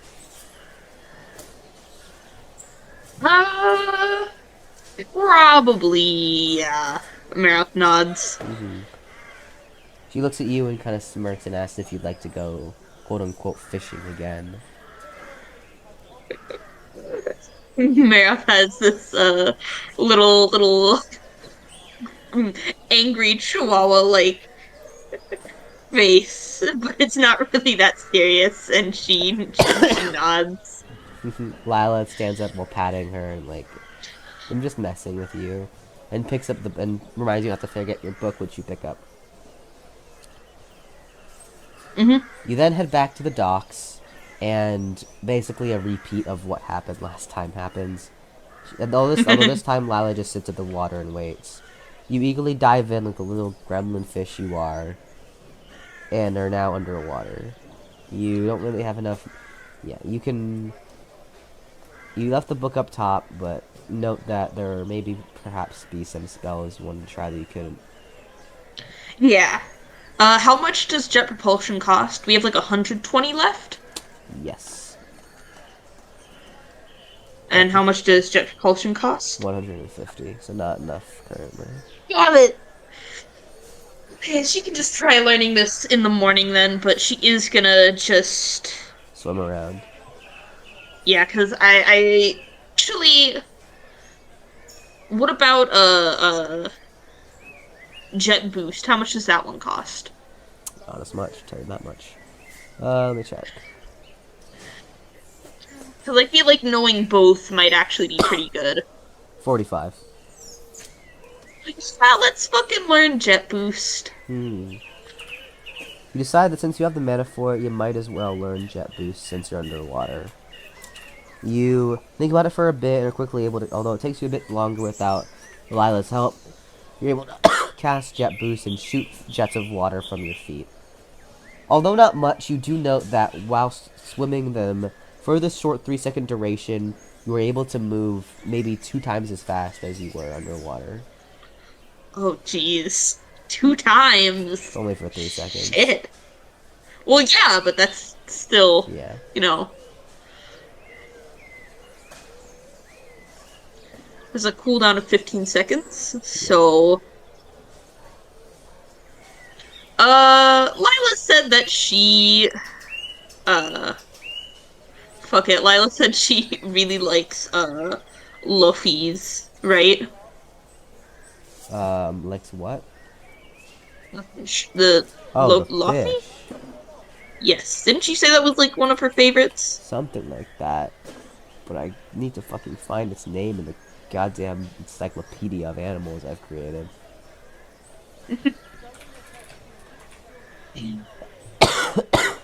That's why I wasn't finding it. I'm in land animals. My encyclopedia is too fucking massive. God damn it.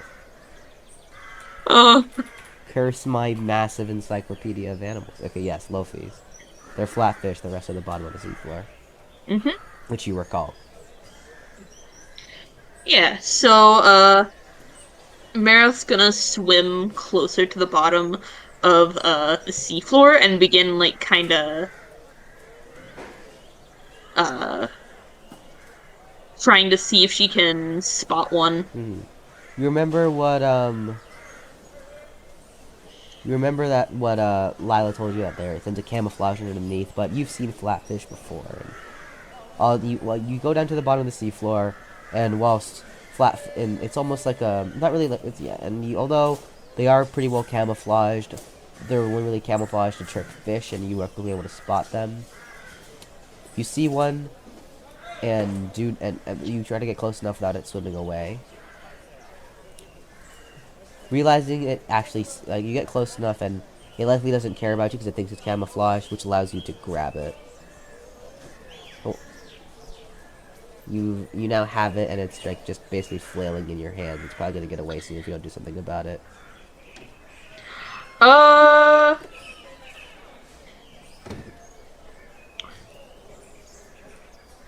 Maroth's gonna, biting it like she normally was, she's gonna try,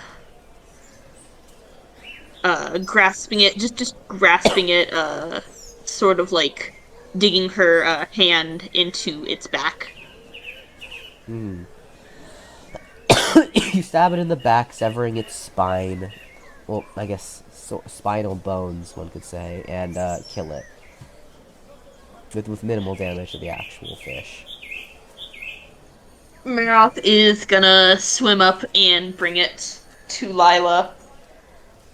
You swim up to the surface with Lila and appear out of the water like a dog who just found a neat little toy for their master. Um, If I had a nickel for every time someone spoke to me or my characters like a dog, I would have 15 cents. Which isn't a lot, but it's weird that it's had 3 times. I think it just says something about you. I What? think it just says something a bit about you. Other 2 times were when I was in video games with my friends and they were telling me to check something out or look at something, and they started like whistling at me like a dog and also doing a sound like I was a cat.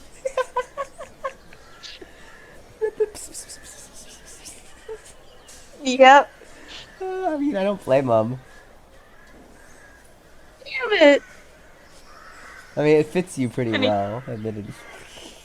God damn it.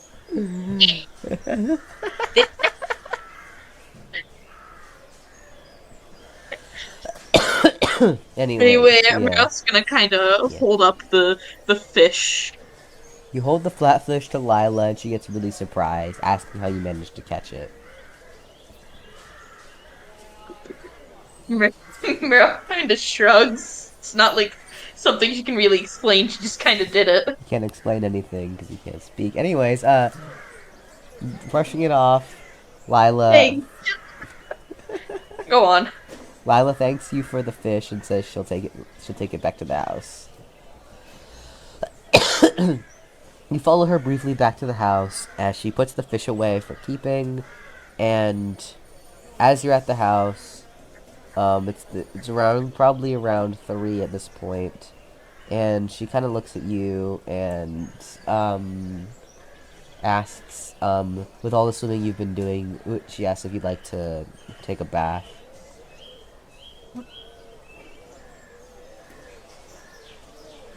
Yeah, I guess. Yeah, Maroth nods. I guess it didn't. I guess like she feels kind of weird because like normally she would take a bath every time she gets out of the pool because like all the chlorine, but now it's like not the chlorine she has to worry about, but the smell of all the salts and minerals Yeah. and the fishy scent, but like that doesn't register as chlorine. Mm-hmm. Yeah. So, you smiling, you head over to the bathhouse again, and yeah, let me see if I can find an ambulance for this. Yeah. You enter the bathhouse once again, and Lila takes her new dress off and sets it on the side, and also asks if you need to dry your you need to dry your clothes after swimming. Yeah, probably. Hmm. You take off your clothes and put it once again in the little machine that washes and dries it for you before stepping into the bath. Sitting into the bath again, Lila, you spend a few minutes just relaxing, soaking. In before, Lila kind of opens her eyes and looks up a bit, and meanwhile you're kind of just enjoying the feeling. She like calls to you, and you look up at her. She asked Mm. you if that kind of referencing back to the conversation they had with the others earlier, if the idea of traveling excites you. Maroth nods. She asks, she kind of looks at you and says that her entire life had been spent in this village, attempting to like build it up to the best it could be and seeing everyone happy. And although she is nervous, she too is very excited to explore beyond where she was born. And obviously, she admits that she's Mm. nervous, but she is glad that she met. She just looks at you and says she's glad she met you before they had decided Oh. to leave. Oh. It's lovely. Maroth Marath, grins just in agreement. like how even your responses to affection is just the gremlin response, which is just the gleaming smile. Wait until I just say grins out loud. Grins out loud. Yeah, but she says she's really, after saying that, she hopes that you'll stay with them as a party for a while, for much longer, and hopes that she will become a great magic user.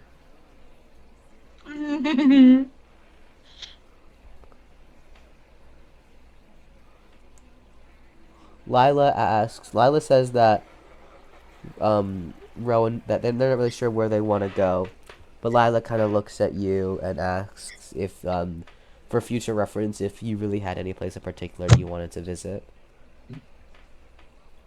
um, God, let me think. Pretty sure I wrote it down somewhere.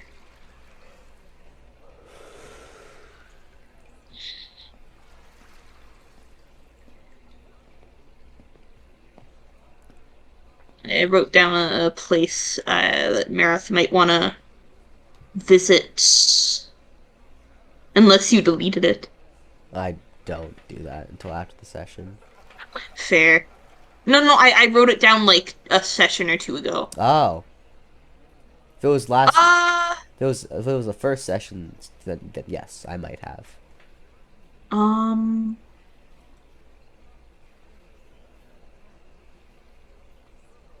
come on. Is where the fucking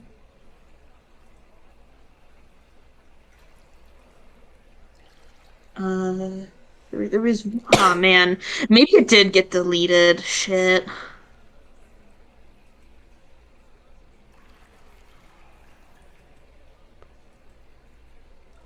Yeah.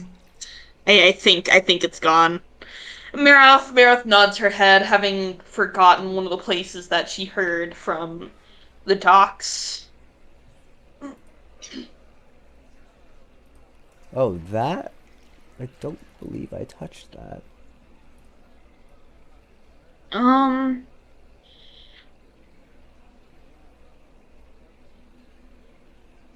Yeah, no, you wrote it down. Uh. I think you just missed it. Shit. Yeah, I see it. I'll highlight it for you. Yeah, yeah. Sal Bologna. You mutter out the words, and Lila seems suddenly interested. She asks why you're interested in visiting the nation of the Wood Elves. Yes. Kind of shrugs. At least having forgotten the reason why, just that it was a place that yeah, it was a place. It's a place, It alright. it's a place, all right. It's a place, alright. It's a place, all right. Lila kind of looks intrigued, says, well, if you even if you forgot the reason, I admit that, I mean, obviously, I've always wanted to visit the other continents as well, Elvania especially. I've heard that the elven architecture and, of course, magic is unmatched anywhere in the world. And if we were to visit, Sawaloni would likely be our first stop. She explains to you that Sawaloni is like the trade capital of the elf continent. Now, basically, all trade or transport vessels come in through their port in the very massive port city of Winfield before continuing on to the rest of the continent. And so, if they were to travel to Mm, Elvania, even if without the express purpose of visiting Sawaloni, they'd still inevitably likely have to pass through the city. okay.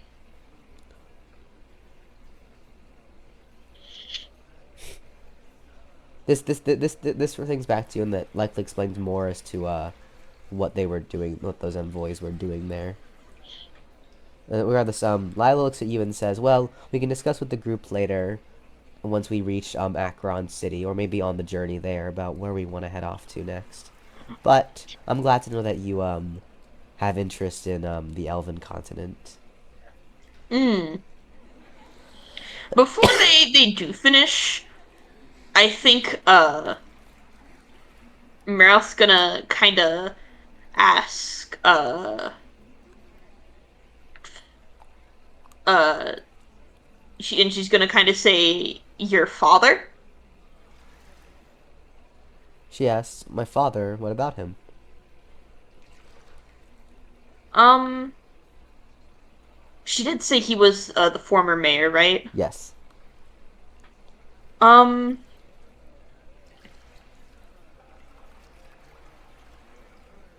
and she kind of mutters, what's he like? Since we're gonna be meeting him soon, Yeah. and She says, "Oh, what my father's like?" She says, "Well, my father took on the role of mayor before I was even born. He was very young at the time. He built most of what you see here. Not directly, of course, but he was responsible for overseeing it all. He's the reason Noel Village is as big as it is. In fact, I mean, we used to be small. I mean, of course, we've been Nouvelle Village has been around for a long time, since the founding of Akron during the Human Age. However, it had never been that important of a village, as most trade would come in through the north or from the southeast into Akron City. However, thanks to him, he made a lucrative deal with a trade company in Akron City to have more funds allocated here, and it's a docking port for other trade vessels. So now it's basically doubled mm, in size from what it used to be. However, he got in an accident with an ewe a few like briefly half a decade back, and was injured in his legs. He could still walk, oh, but he has trouble with it and can't walk for very long in a day. And because of that, although he wasn't that old, he decided to hand off the reins to his best friend who helped him raise the city up. And, of course, that best friend's daughter was the person you saw getting married yesterday. Mm.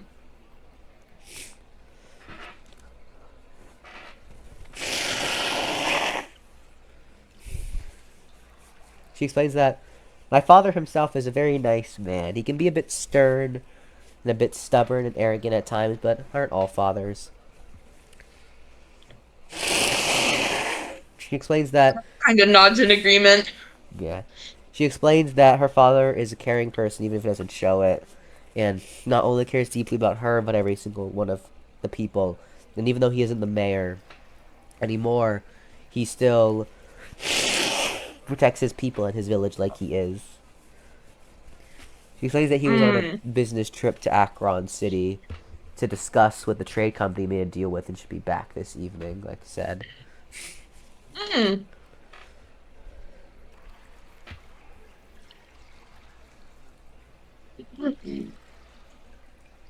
Maroth nods. It's gonna be interesting when he gets back to find a little strange fish girl in Little his fish house. girl just like, hi, I'm Will. Yeah. So, yeah. Um, Oh, hold on, let me get a mint. okay.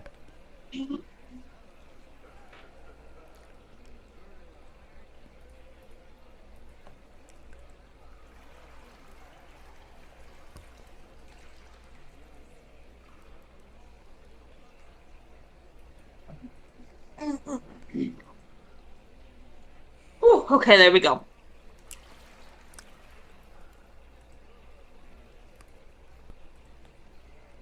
Go on. Mm-hmm. As you sit in the bath, enjoying the whole of the conversation, she, on this topic, Lila asks if is there anything else you'd like to know about her or her family. Mm. Maroth kind of whispers this a little bit quieter, but mother? Lila looks up and explains that her mom passed away after during her birth, so she never really knew her. Ah, Lila kind of looks at Maroth and says, not tells her not to be sad. She explains that of course she wished she knew her mom. She also says that it's kind of hard to miss someone you never really knew. fair.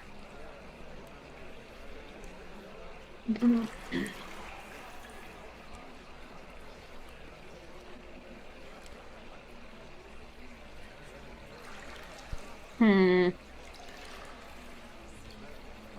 Whilst waiting, whilst waiting, Lila asks if you have any family back home. Uh,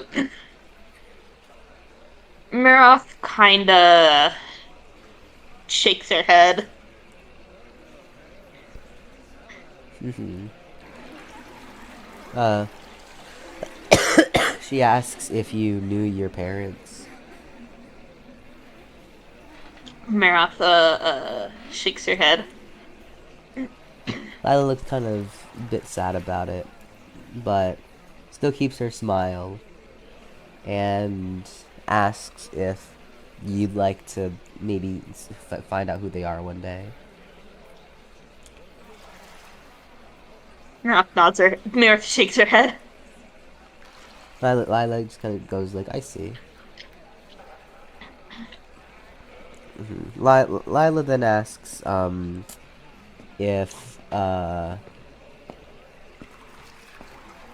if what do you think?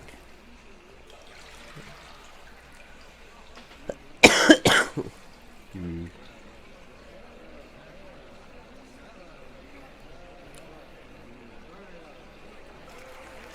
Lila then asks if you'd ever like to return home. Maroth kind of shrugs. Lilac then says, well, regardless, I'm glad you feel comfortable and happy here. I would hate for you to be Mm. homesick the entire time. Oh.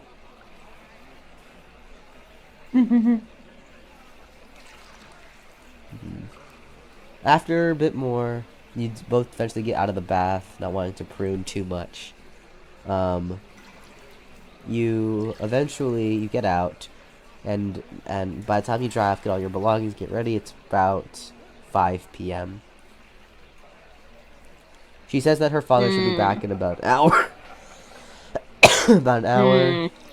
and they have a bit more time to kill him before that happens. Hmm.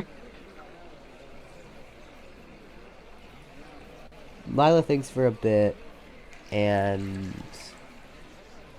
uh, thinks for a bit, and wonders if there's anything else that they could do. She asks if, with nothing really else on her mind, she asks if you would just like to just hang around her house until her father comes home. Maroth nods. That's yeah. They probably don't have time to do anything too much. Mm-hmm. You follow Lila back to their home, and you kind of just sit around the dinner table, having small talk conversations, that are admittedly a bit more one-sided than you'd like to admit. And Yeah. eventually, word comes that a big horse and carriage are arriving. You and Lila quickly rush outside in front of the mayor's house, to see one of those purple black horses you saw from before, lining up with a Ooh. nice looking a carriage. Out from the carriage steps two attendants who seem to be decently well dressed, and a large man. Lila quickly, you recognize immediately by the man's hair color and eye color that he's Lila's father, and Lila quickly runs up to her, hugging her, happy that he's returned home safe, especially with his condition with his legs. Hmm. After Good. hugging, Good. Lila's father steps down, and everyone's really happy to see he's returned safely. Lila quickly brings him over to you and introduces you as Maroth to him. She just calls you Fish Lady, um, who she met. Oh, She I explains that see. they met while adventuring and while hunting some ewes on an adventuring commission, and they've been staying at their place ever since, learning about the village and other things.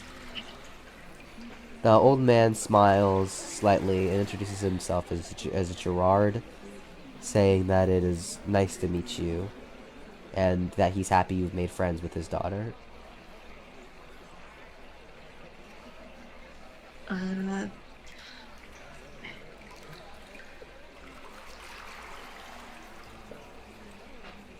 You kind of just nod, essentially. yeah, I was typing it out, but yeah, she does nod. Yeah. After Uh, nodding, Lila helps her father with his legs and helps him back to the house.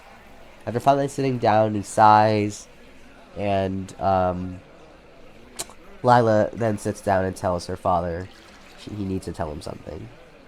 You listen attentively and Ooh. quietly as Lila explains to her father the situation with her party, and and it seemed that Lila would have expected her father to take it badly. However, Lila's father seems to laugh at the idea in a happy way. He tells Lila that, truth be told, he had long been hoping for her to set on a journey of her own, explaining how ever since his injury, he's always felt that because she's had to take care of him, she has been restricted in doing what she wants to do, and that she's happy that she's finally found a party and friends that she feels comfortable enough with to explore and go and journey and travel beyond the confines of the village she was born in. Oh. Lila seems really happy with this and hugs her father, who hugs her back, and you're just kind of sitting there enjoying the scene. Afterwards, her father says it's been a long day and says he'd like to go to sleep, so he goes to his room. And Lila tells you that because her father's home now, that you can sleep in her room and she'll just sleep on the couch downstairs.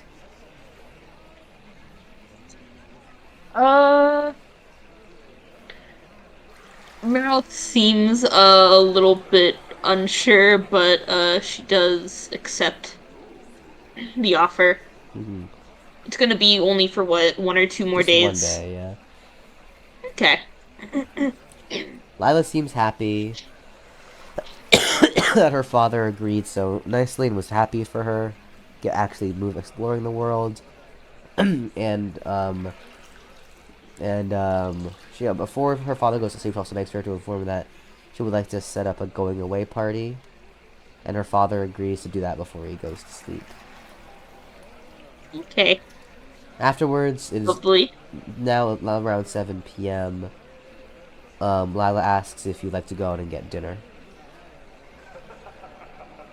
Maroth nods. Mm-hmm.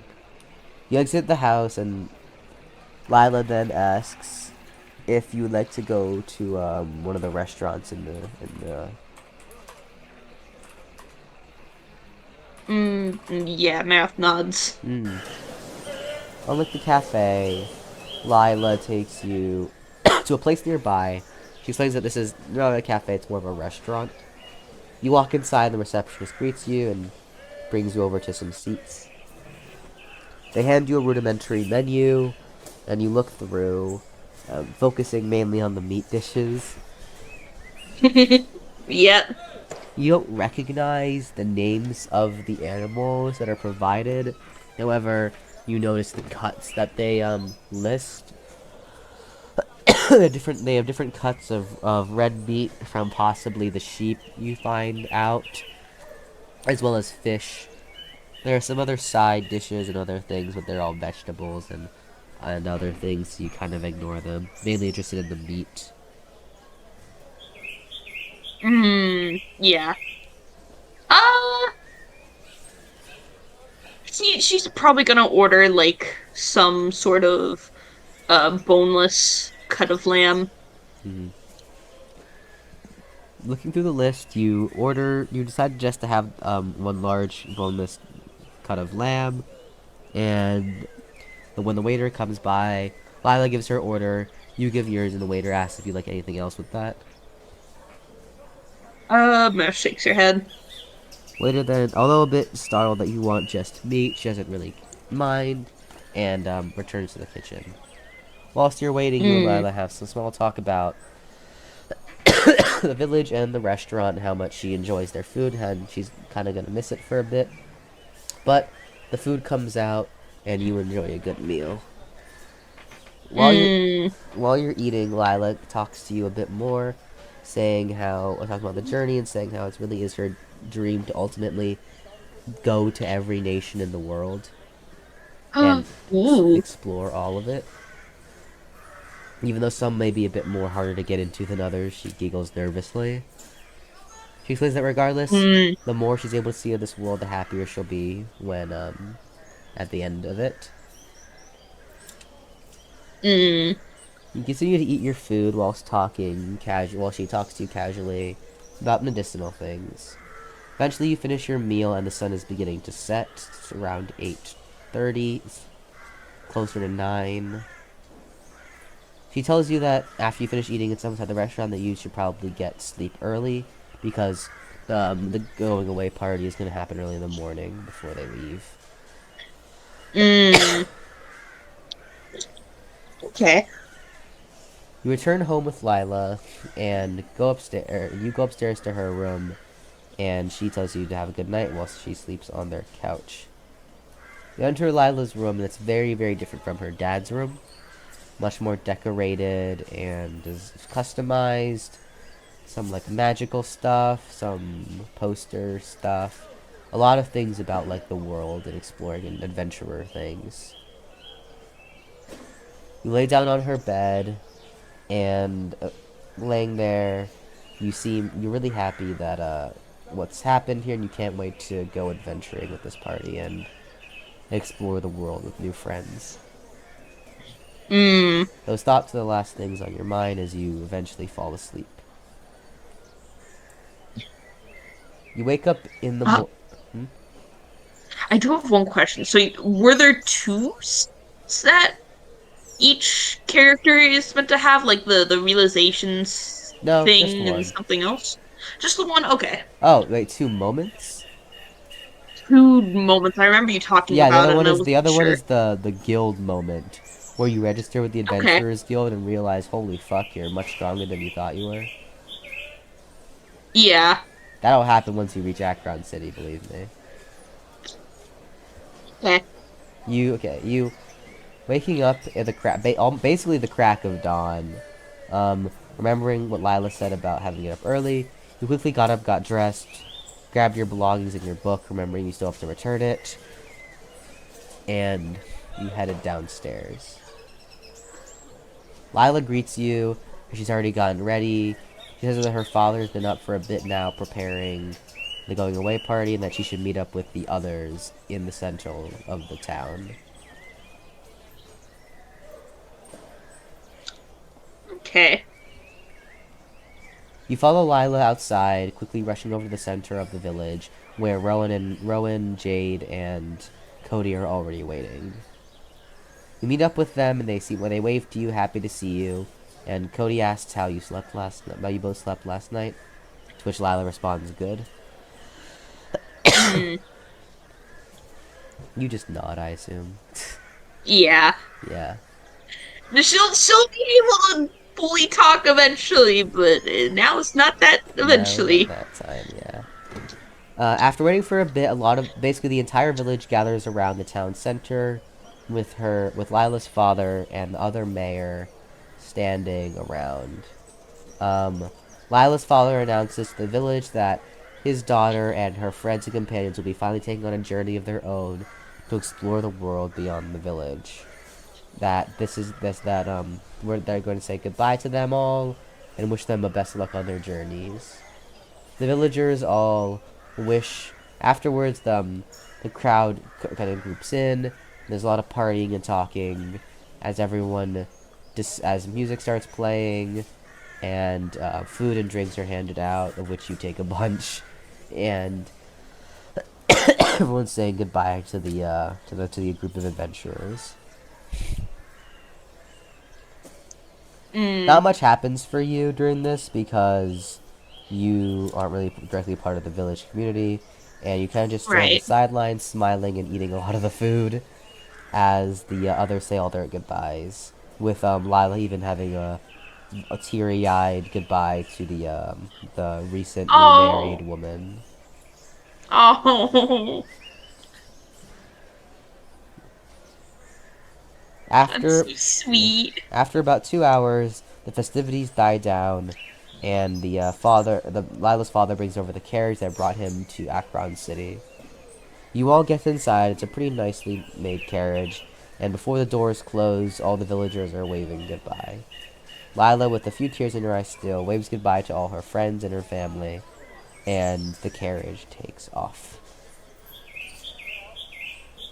Now sitting inside the carriage, you all kind of finally relax, and Rowan expresses his surprise of how many people were sad to see them go, with Cody agreeing. Jade kind of remained silent to herself, although you could tell she definitely enjoyed the festivities and was sad to leave.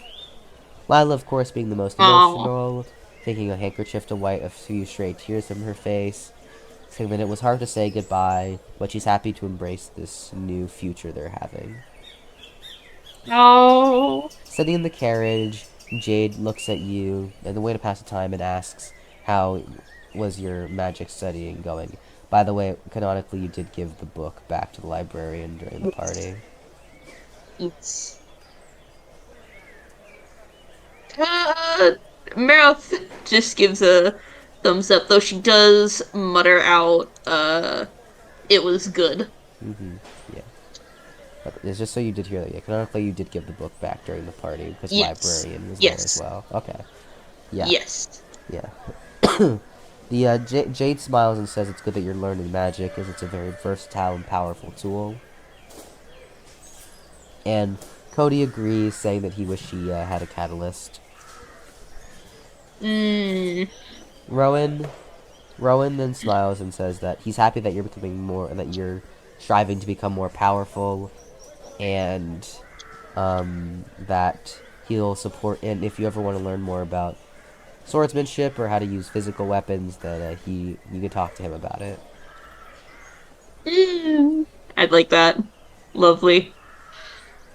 About a third of the way through your journey, you spent mostly talking and reminiscing on old times mainly. The subject finally comes up, and Rowan asks everyone where they would like to visit, where they would like to head off on their journey first. Rowan explains that they have that all together combined they've easily saved enough money to last a while, and that he thinks that they probably should only stay in Akron City for maybe 2 days, possibly not even. He says that Mm. although Akron City definitely is a new site, he says at the end of the day it still is the same country, and they've all been there before on journeys, and so we'd like to visit somewhere really new, to which everyone agrees. Mm.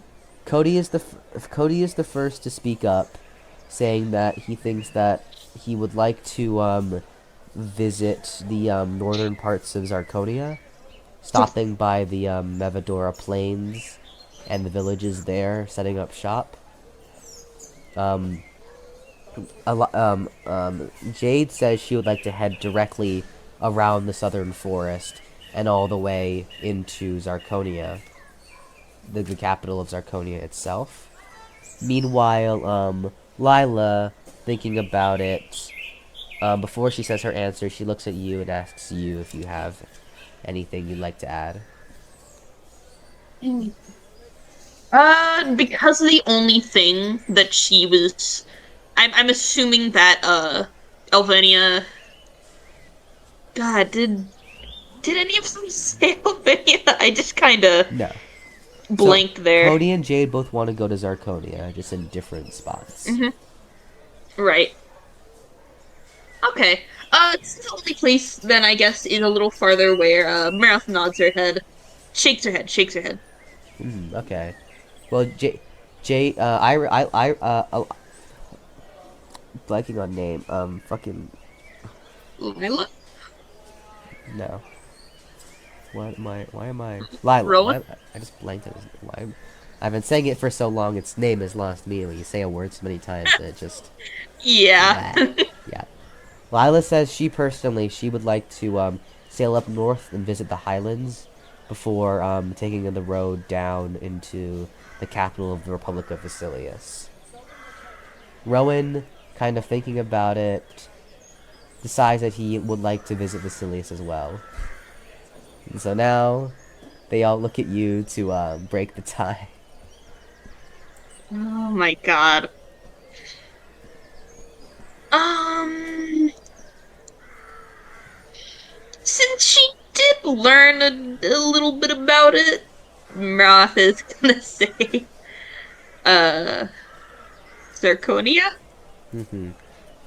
Yeah, breaking the tie, you decide to visit Zarkonia, and now they decide on where exactly. They after debating, they debate a bit on whether they want to, because they said that some of them, including Jade and Rowan, said they'd like to visit the southern forest eventually, but agree that that can be put on hold for now. Instead, they figure whether they want to go directly to Zarkonia itself, or visit the outskirts of the Mevadora Plains first. After a lot of discussion, once again it's a tie, with Cody and Rowan wanting to stop at the Mevadora Plains, and Jade and Lila wanting to go straight to the capital. God Rowan damn kind it. of smiles, saying he's glad that you decided to join them so they could have someone to break the tie, indicating that this happens more often than you think. Uh, Fuck it. She's gonna answer with the capital. Deciding that the most interesting decision would be to visit the capital of Zarkonia, the city of Zarkonia itself, you break the tie, saying that we should go directly to the capital. Smiling, Rowan says that sounds like a good idea, and they decide to map out their trip whilst they're waiting. Rowan explains to everyone there are two ways to get to Zarkonia. You can either A, sail through this Akron Sea, around the Strait of Perry, through the Sea of Zarkon, and then across the Jivan River until eventually reaching the port of Zarkonia. He explains that alternatively they could go north through the Lorraine Sea into the Incheon Lake, and then through the Jivan River from the north and enter from there. However, Lila quickly notes that because of your current situation with Lorraine, it would be best not to go through that area. Agree? I almost want to have Meredith be like, nah, it's fine. It's fine. We can go through. Like, kind of. She can't, obviously, but like. Yeah. Decided to take You the know. longer routes.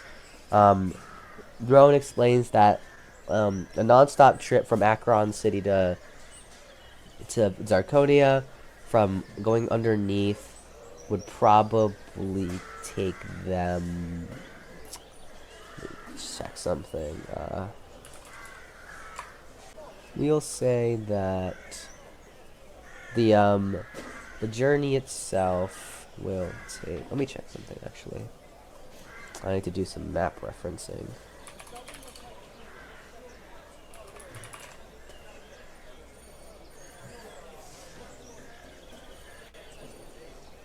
Okay. Okay, so the length of Germany is about 520 miles. How long I wanted this to be. So if we say that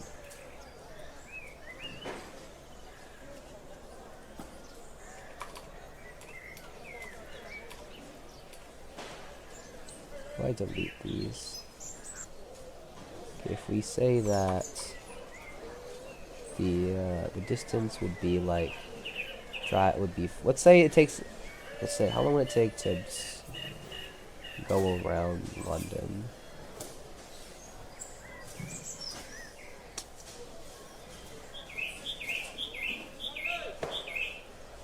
Okay, this calculator is weird. Give me one more moment. Okay. So from here to here to here to here to here. Calculate distance.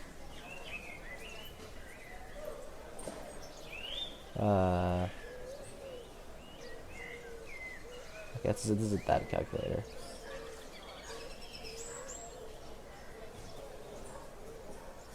Okay, how long will it take? So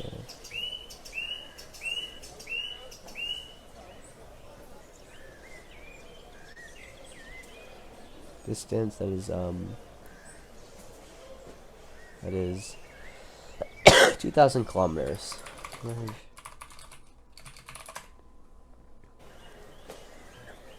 23 miles per hour. I'll say 20 miles per hour. So 20 miles per hour. 1250 over 25. It's 50 hours. We'll say it's a 2-day. Okay, 2.5 day trip. I think is actually 2-day. Yeah. Anyways, yes. Okay. So Rowan says that it will take about 2 days straight sailing from Akron City all the way to Zarkonia.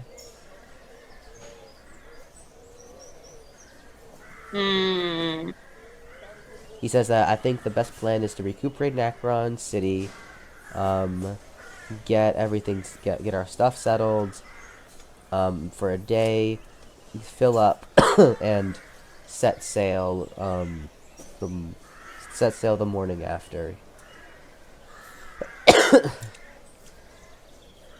He explains to everyone that they'll arrive in Akron City around the early evening of today, and so they'll get there, do anything they need to do, and then set sail the next morning. Everyone kind of nods in agreement. Mm. Okay. The rest of the trip is spent in peace. There's no real any issues with the carriage as you continue to talk amongst yourselves. Not much of interest is brought, really, as you almost just kind of zone out in conversation listening to your new friends talk. Eventually, Mm. the carriage stops, and Rowan arrives that you have arrived. We have arrived that you've arrived in Akron City. Exiting the carriage, you are once again standing in front of the massive walled city that you had arrived in when you reached Akron. Mm. Right. The oh, the good thing. It's a good thing that Maroth didn't try to break into the city. You don't say. Woo! It's a good thing she didn't follow through with it. Yeah. I After will correct grabbing, yeah. myself. After grabbing all your belongings and putting it in and Cody putting it in his pocket dimension skill, you yeah, the horses return to the stables nearby, and they approach the front guards. The guards ask for identification, to which everyone provides, and although you're nervous. The others vouch for you and say that you're with them, and they'll take responsibility if anything happens. Although suspicious, the guard just tells you to get inside and get verification as quick as you can. Mm-hmm. They walk into the city, and Cody laments that they all forgot that you hadn't actually registered with the Adventurers Guild. He says Ah. he says that him and Rowan will go and go and pay and prepare for the journey and the ship. And you, Lila, and Jade should go ahead and visit the Adventurers Guild to get you registered as an adventurer. Get identification for Dalhaven. Okay. Yeah. You nod and you begin walking. While walking, Lila explains to you that the Adventurers Guild is a multi-continental organization based in Basilius, and basically the four guild, the Adventurers Guild, the Mages Guild, the Weapons Guild, and the Thieves Guild, all work together to help people purchase, sell, and do things as well as make a living. She explains that the Adventurers Guild is probably the most useful because it's the most diverse and allows you to take on quests for money, but it also the guild card that the Adventurers Guild provides you serves as a way to identify yourself in any country, any city, town, or village in the corresponding continent. Of course, if you go to a different continent like Ilvania, you'll have to go to the Adventurers Guild there in their division and register, but with your guild card, it will be as simple as just replacing it with a different stamp. Okay. You nod to Lila's explanation, and eventually reach the Adventurers Guild after a bit of walking. Mm.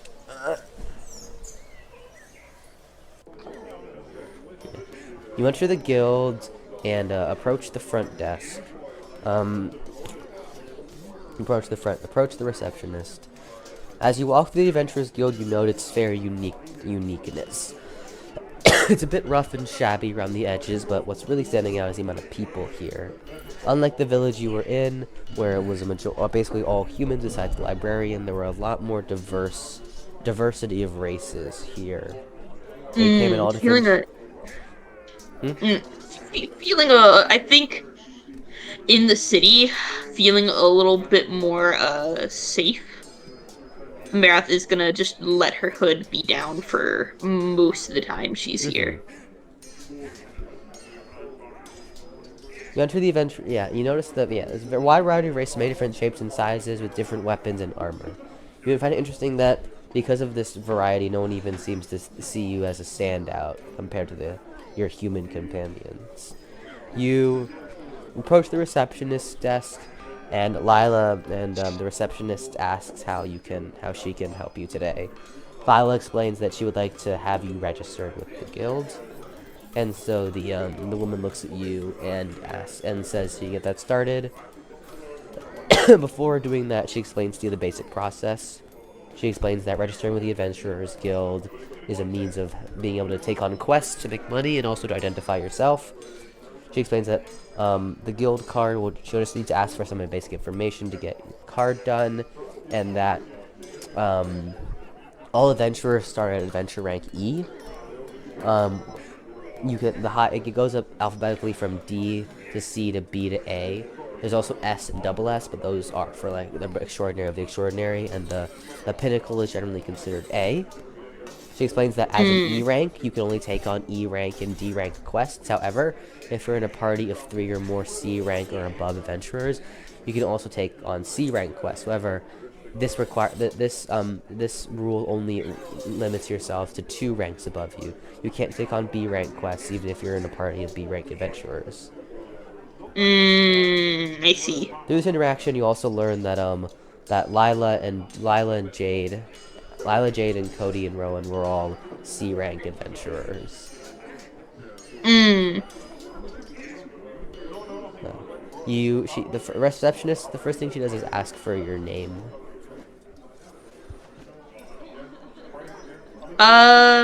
Is there a... Maroth is gonna kinda, as loud as she... Not as loud as she can, but, probably a good volume, Maroth. Okay. Race?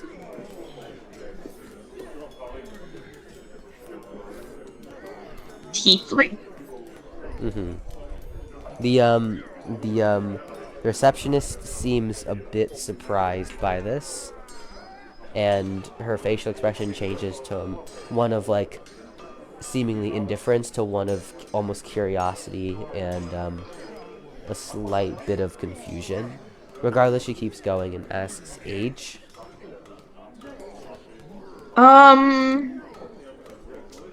Maroth kind of thinks about it for a second and looks like she's just trying to estimate it in her head, but she says 15. They write that down and says sex. Female. Writes that down and says magical affinities. Water and dark. She writes those down and then asks, okay, last thing we need to do is an aptitude test. She pulls out a big stone tablet with a handprint engraving on it, and she explains to you that this is a simple test where you put your hand on the stone and it'll tell her all your skills so she can write them down.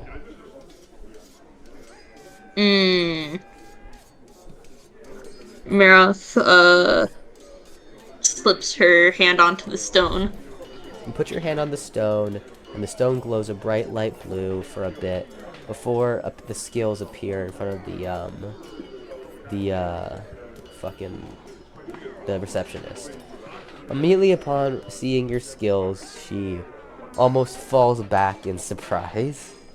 She screams, not screams, but exclaims that in surprise that you have 3 unique skills. Before you can even like really process what the hell is happening, everyone around the guild, including Lila and Jade, stand back in shock. I'm gonna do a little... Well, you keep going, but I'm doing a little doodle of Maroth's face over what the fuck is happening. Yeah. Immediately, you're now the center of attention. All eyes are on you. And the receptionist, after asking how you have so many unique skills at such a young age, before relinquishing her question and saying it's not her and way to pry, and just writes down the skill silently and hands you your guild card, although admittedly your hand is still a bit shaken. You take your guild card in silence and turn around, and Lila and Jade are still like jaw dropped and really like, and Lila like almost grabs you by the cheeks and is like, Maroth, do you really have 3 unique skills? Maroth, it just she's giving Lila this like big wet-eyed look of confusion, but she nods. She says, do you understand how impressive and impossibly rare that is? Maroth shakes her head. Lila explains to you that every person is usually only born with 1 or 2 skills. The rare 1 in 100 will be born with an advanced skill, but only on average 1 in 1 million people are born with a unique skill. And for her to only be 15 and have 3 unique skills is completely unheard of and would make her ludicrously powerful. She explains. Yeah. Jade exclaims her surprise too, saying that she's never even heard of such a thing, even with powerful races like the demons. She says that you're a prodigy and that you are so much more powerful than she thought.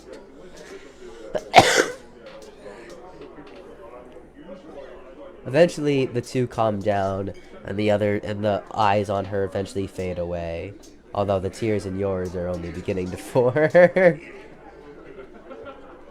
Lila takes out a handkerchief and starts to wipe them, apologizing for her outburst and saying it was just really startling.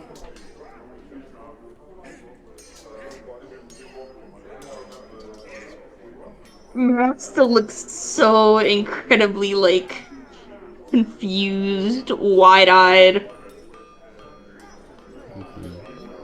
Lila tries to calm you down by patting you on the head and saying that they're sorry for startling them so much, and that they should probably meet up with Cody and Rowan.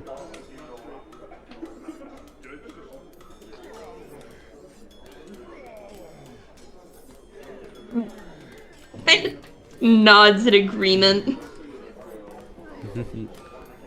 You leave the Adventurers Guild with many eyes still on you, and head over to the docks to meet up with Rowan and Cody. As the sun begins to really kiss the horizon, you eventually meet up with them, and they tell you that they've secured the boat and that they'll be departing tomorrow morning. The others soon nod, and Rowan asks how the registration went. I just need to like. I need to send you this picture of just the fucking face. The face. I'm putting it in memes.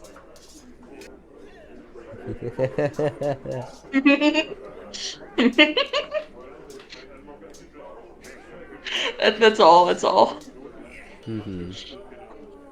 But yeah, that's just kind of the face. Yeah. Yeah. Lila recounts what happened at the guild, and upon mentioning that you have 3 unique skills, the other two men also like scream in astonishment, saying, "Is it really true?" And the other 2 confirm they saw it on the stone. Meanwhile, you're just like, just essentially. And after calming down a bit, they say that it's really impressive and you should be like so proud of it. Afterwards, Rowan asks if you all would like to get dinner before they find a place to sleep. Maroth nods. Yeah, as well as everyone else agrees. You walk around town finding a nice restaurant and all sit down. As you all order food, with you ordering just a nice cut of meat, Cody asks you if you know how do you acquire so many unique skills. Maroth opens her mouth as if to like actually say something, but kind of just shrugs. They all sigh and really realize that you don't know how that happened, and can only realize what? Realize that even you don't know how it happened, and stop really asking about it. They move on to another topic, and Cody explains that the trip will in fact take 2 days, but depending on the currents, and it might take shorter, maybe 1.5. maybe 1.75 days. Regardless, trip should be smooth sailing since they're not entering open waters and not really buying into Leviathan territory. Yeah. They explain that, yeah. They, after everyone's done eating, and you've definitely calmed down a lot more after what's happened, you follow the others as they find a local inn to stay at. It's not the greatest, but they don't need anything extravagant just for one night. Because it's so cheap, Rowan just goes ahead and pays for everyone's room for a night. And you all head upstairs to your individual rooms. Lila wishes you a good night before she goes to her room and says again she's sorry for startling you back at the guild. Oh. Maroth nods and probably the only sort of expression she can give kind of gives Lila a little hug. Lila hugs you back, and you both go to your individual rooms. The room is about as what you'd expect. Simple wood room with beds, with a bed, closet, bathroom, and some other simple amenities. However, you don't particularly care because you're very much exhausted, at the very least emotionally, after having to deal with that at the guilds. So you put all your stuff down on the desk and hop into bed. You wake up the next morning, stretching, feeling a lot better after yesterday, especially after, you know, that, and grab your stuff.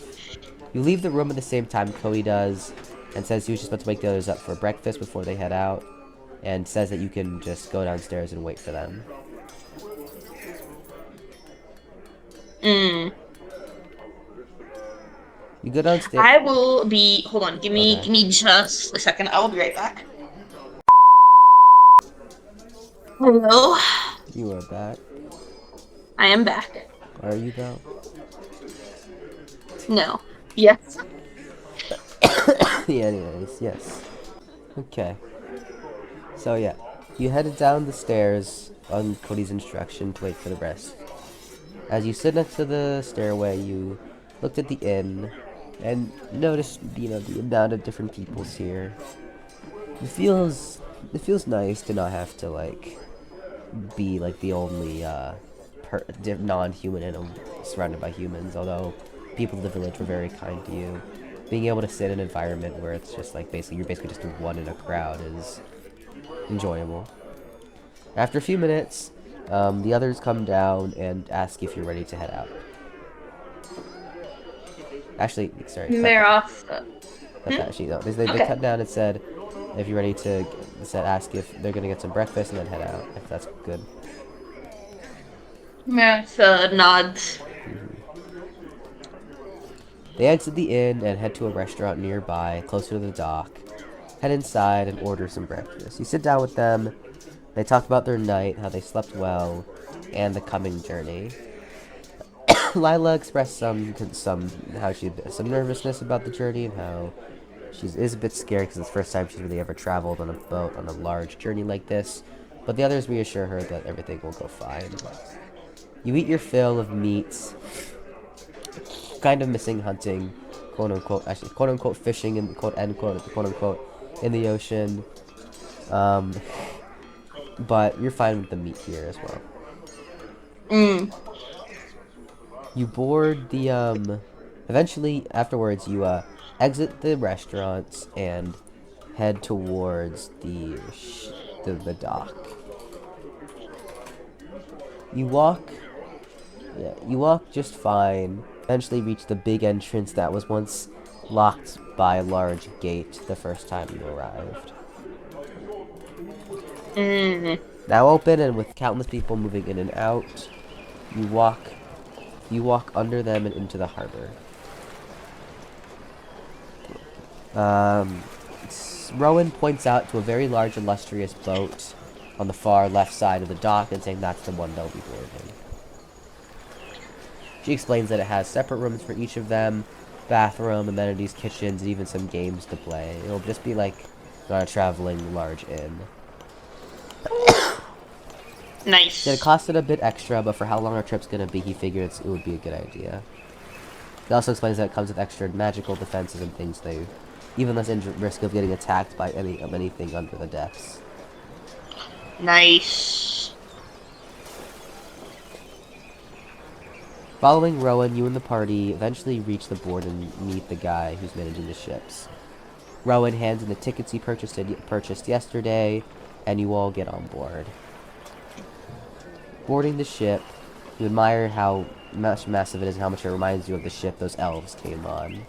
You think it might be a similar model because it almost reminds you of it. Ooh. Regardless, the ship's deck is very big. There are plenty of other passengers, humans and non-humans, on board, ready to depart for Sarconia. You find a small table on the main deck to sit on and chat with a bit with your party until after about 30 minutes, the captain of the ship gets aboard and announces everyone that they'll be departing soon. The anchor is lifted and the bridge connecting the ship and the dock is retracted, and the next thing you know, the ship is on sail.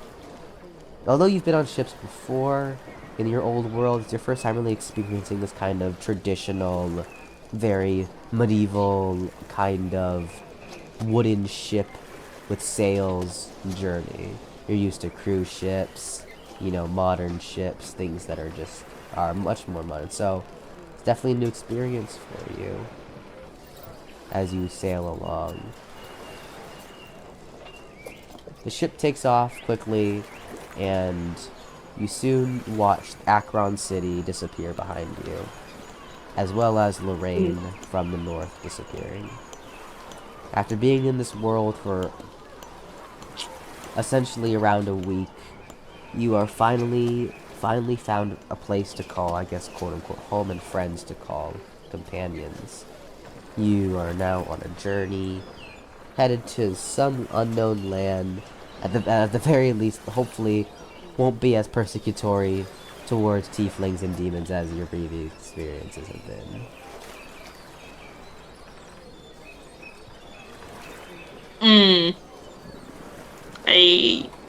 That just makes me happy.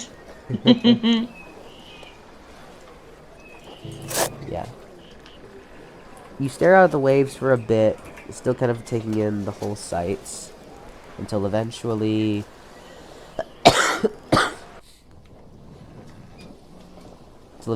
you kind of start getting bored because it's just more or less the open seas, and sit back down with your friends. Lila asks how you're enjoying the journey so far. Maroth kind of gives a so kind of gesture. It's a ship, and she's fighting the urge to just Don't. jump into the water. No.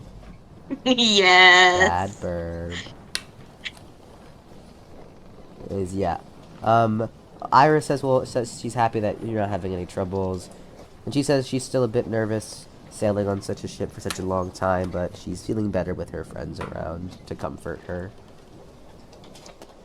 She says that, for now, many other of the, sailors, most of the sailors are obviously doing their jobs, whilst the passengers are mingling about on and below deck. Lila explains that there's a below deck with a bunch of games and stuff that they might check out later this evening. But for now, that you're free to do whatever you like.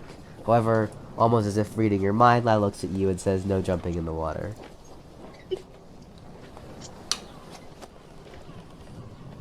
I'd like to imagine Maroth has that Droopy wide-eyed ear, look like, again.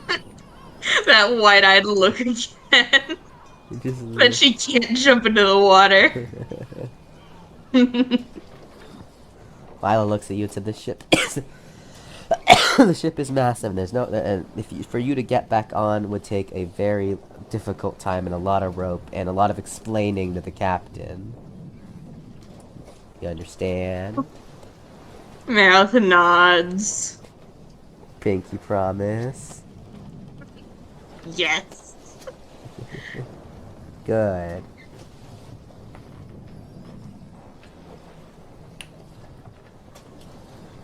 As you, yeah, as you continue to sail across the sea, you just kind of, yeah, you just appreciate, the, you just appreciate the sights, the sailing waves of the ship and the beautiful ocean in front of you. Hmm. The other members of your party kind of split up and go about doing their own things. Yeah, you kind of just lay there and explore. You're now on the ship. Lila is doing all Lila and Jade are on the main deck doing their own things. Cody and Rowan have gone below deck. It's around noon, and you are now free to just do whatever you feel like, besides jumping off.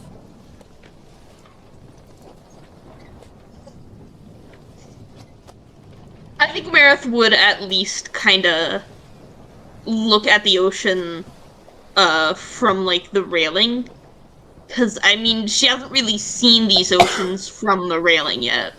Uh-huh. Climbing up onto the railing, you look over at the ocean and really admire it. It reminds you a lot of the oceans from your world. Nice deep blue, beautiful waves, ever-changing flowingness. Similar, it's very similar. You don't really notice any differentiation between the oceans from your world and the oceans from this one. Hmm.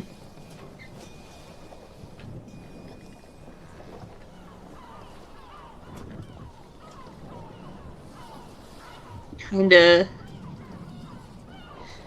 Maybe Maroth just kinda. Since this is a, ship from a much less advanced era, it doesn't have the kind of technology a modern ship would have that keeps it stable. So Maroth might just kind of go to her room because she's not very used to the rocking of a ship like this. After exploring the ocean more, decide to return to your room. You remember Cody explained to you briefly where your room is, and you head down.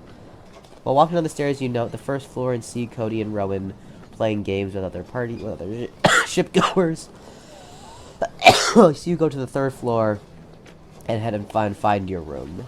It's less rocking below the deck, and you appreciate the boat. It's more furnished than the inn you stayed at, more fleshed out, but smaller, you admit, because Right. you're now in your room. Maroth might kind of just actually. Well, let me just.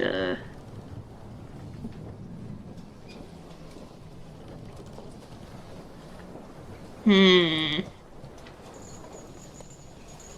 The race. I'm curious. The race skill. Uh huh. What is up with that? Like, What do you mean? Maroth is aware of it, but has she? Tried using it? No. Is she, is she able to? Yeah, you can use any skill you have. Okay. I'm just curious. But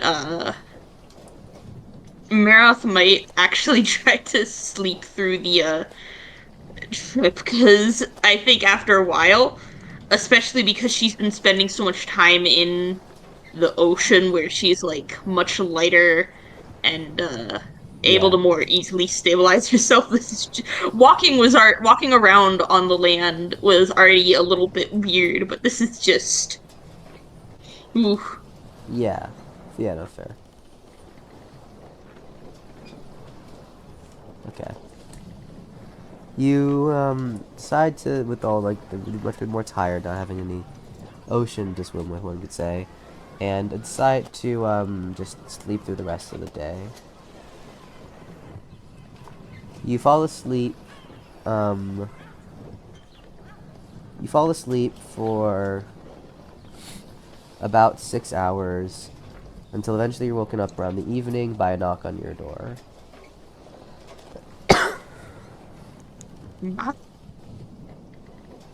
Hmm? A knock? Yes. Maroth, kind of bolts up and, stumbles to her door with the sleep and the rocking of the ship, making it a little bit hard, but she opens it. Mm-hmm. It's Jade at the door, and she tells them that they're gathering to eat dinner and asks if you'd like to join them. Maroth nods. Mm-hmm. You follow them.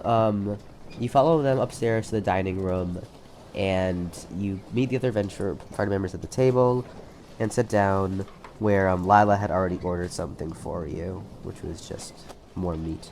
Well, technically it was Hell fish, yeah. but she said this fish was freshly caught, and she asked and she told, and she managed to get it raw for you. Hell yeah. You eat up with the others, and Lila looks at you and says, "Based on how sleepy you look, I assume it's been tiring. The trip has been tiring so far." Maroth, nods. Lila thinks for a bit and says that, and suddenly her eyes light up, and she says, "Yeah, she does. She does. She says she knows a way for you to pass the time in maybe in a bit more of a productive way, one could say." Maroth looks at her, pretty interested. Lila explains, "You know how I told you like there are like different tiers of magic? How there goes greater, and then super, and then ultimate." Maroth nods. She says, "Well, naturally, your mana pool likely can't. You don't even have enough of a mana pool to cast a super tier spell." And then she explains that there is a way actually that really powerful mages need to spend time increasing said mana pool. She explains that there are two ways to increase your mana pool. The harder way is to defeat magical enemies and take the cores from them and absorb them. She says the easier way, however, albeit not as efficient way, is to essentially meditate. She explains that by trying to shut out all your senses as much as possible, and only using your mana to feel the world around you, you can gain a better understanding of how the world works and how mana correlates with this. And by doing that, you're slowly able to increase your mana level, she explains. She says that, and so, because he says that because, you know, you're getting very exhausted, you don't have to move at all, and you can pass through the trip whilst making yourself a bit more powerful. I see. That does sound like a very good idea. Mm-hmm.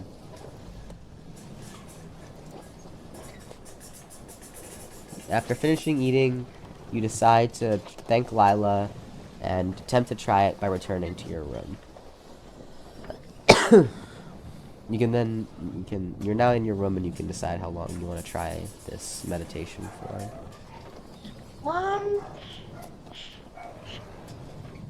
Let's fucking try 2 hours. Mm-hmm. Not wanting to strenuous on yourself too long, you decide to only attempt to raise your mana level for 2 hours. Sitting on your bed in a classic meditation style, one could say, you close your eyes and attempt to shut out all noises around you. You feel your mana, you self-expelling your mana into the room, and after a bit of trying, you eventually get the hang of it. What essentially happens is you're now able to see the world through your mana. You're able to view your room in an omnidirectional way, seeing every nook and cranny of it through your mana, even able to look at yourself from a third-person perspective. Ooh. Using this to concentrate yourself more, you focus on your mana for around 2 hours, and eventually afterwards you manage to raise your mana pool by 15. 1-5. Okay. Do we have the max mana pool listed somewhere? You have 500 because you're a demon. So now it's 515? Yes. Okay. Just right in your profile, yeah. Okay. Mm-hmm. It is now probably around 9 p.m.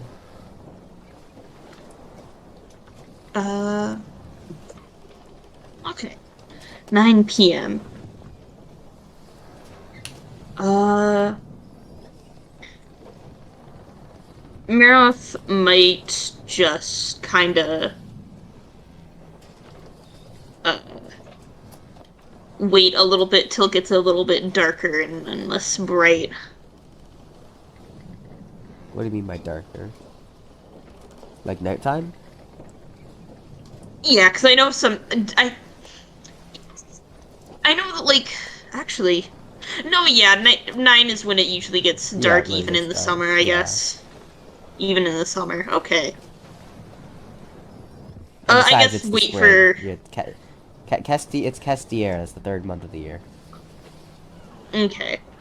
I guess more, wait until the whole ship has settled down a little bit more. So basically, when everyone goes to sleep, Yeah. I think, yeah. you wait in your room for a while, just kind of fiddling with yourself until around midnight when everyone's gone to sleep.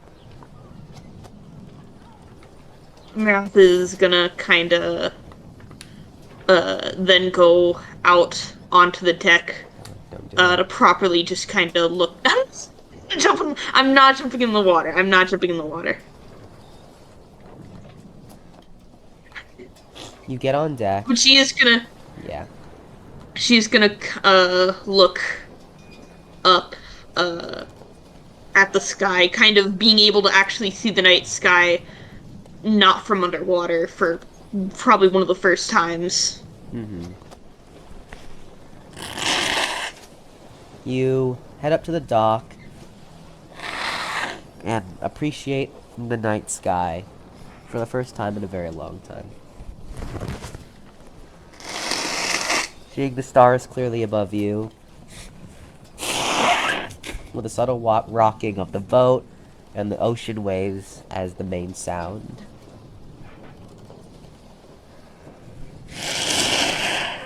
You appreciate, Were you still sick? yeah, Ah. you appreciate the sight and stay there for a while.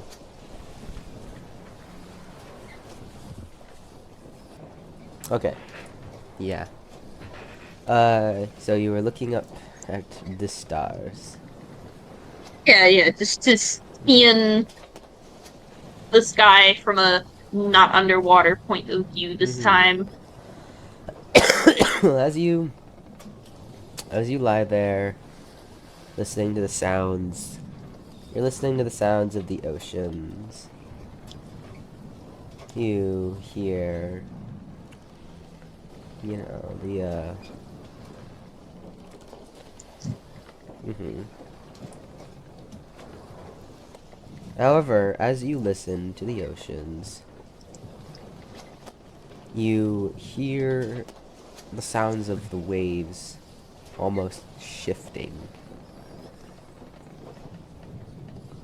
Oh, abnormally. You're used to the sounds of the waves. You've been in the ocean more times than you live there, basically. But unlike the normal moving sound of the waves, it sounded like the waves were starting to conjoin around the ship.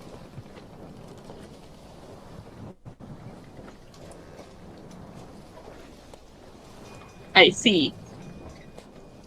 You decide to get up and look underneath the water. Peering over the railing. Your race allows you to see in the dark, so you can see pretty well.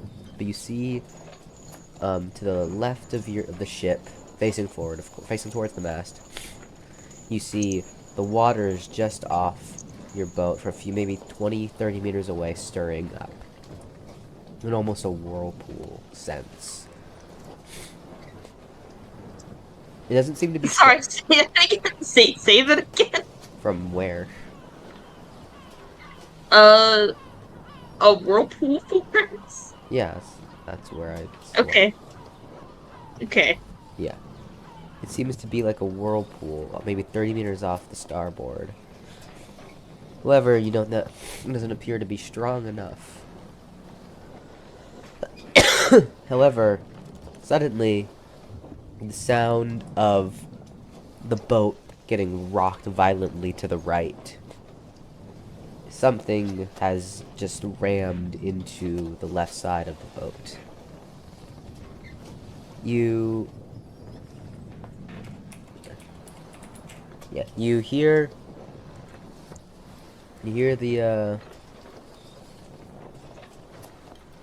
hear the sound of people rushing to see what was happening, and suddenly the captain of the ship appears from the captain's quarters. He looks oversea, and recognizing the whirlpools, without missing a dime, he screams to the rest of his crew that there's a Leviathan. Ah. Immediately, without missing a beat, all the sailors begin in preparation. It's clear to you that this is not their first rodeo, and they've definitely faced Leviathans before. The rest of your party quickly joins you on sea as the other party members who have been stirred awake are now looking over. Surely enough, as the whirlpool calms, a large beast appears from the whirlpool, and you recognize it immediately. It's a Hydra. Ah. It currently has 4 heads, each of which looking in your direction. One of the heads opens its mouth and fires a blast of scalding water at you. However, a magic barrier activates, blocking the attack. As the attack hits, you recognize it actually. It's the greater spell, Water, you learned just 2 days ago. This beast can use the same kind of magic you learned. The crew immediately begins preparing for combat as cannons are brought up, as well as other magic users. They begin bombarding the beast with long-range spells. However, with range of more than 30 meters or more, most of which make contact with the beast. Your friend Lila also contributes to this attack, firing her own spells, some of which hit. However, it's clear that the beast's scales are, at the very least from this distance, not sufficiently incapable of penetrating. It doesn't dive beneath the water, but begins to sink most of its body beneath the water. It begins approaching at a rapid pace, seemingly determined to overturn the entire ship. The beast rams into the ship, however it doesn't make contact. Instead of ramming to the magic barrier, however it clearly still hurts a lot. It probably survived maybe 4 more bashings before it shatters completely. Leviathan stares down at you as well as your companions, roaring in the night. The moon standing just behind it, ominously shining light upon it and the rest of your friends. They all... How big is this thing? You can't see its full body, but its neck stretches maybe twice the size of the ship. Not by that I mean the hull of the ship. Damn. You stare up at it, this beast, eyeing you down, and you can't help but just be in awe. The others urge you to get back, but your body can't move. But however, you know that's not particularly out of fear.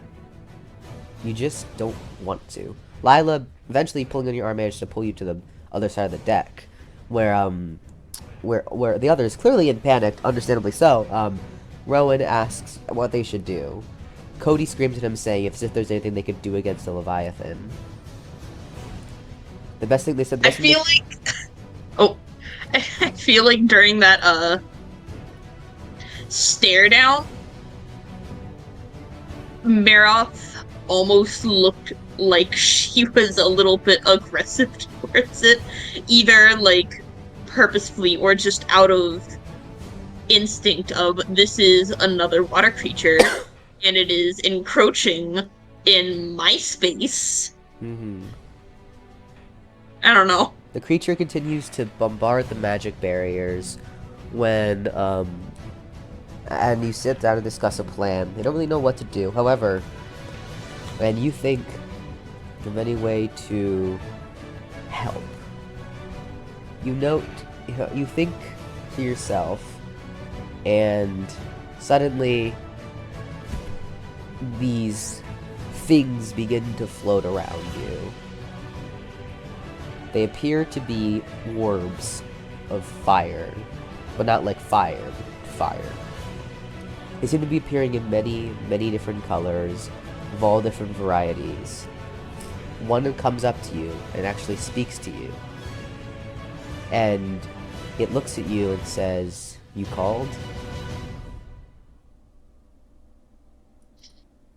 Maroth seems a little confused, and she looks at the others in her party, and see if they react to any of this. They're unable to see it.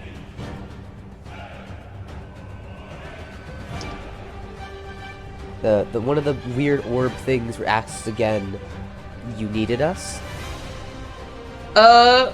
Confusedly, Maroth kinda nods, and, her head kinda gestures towards the giant creature.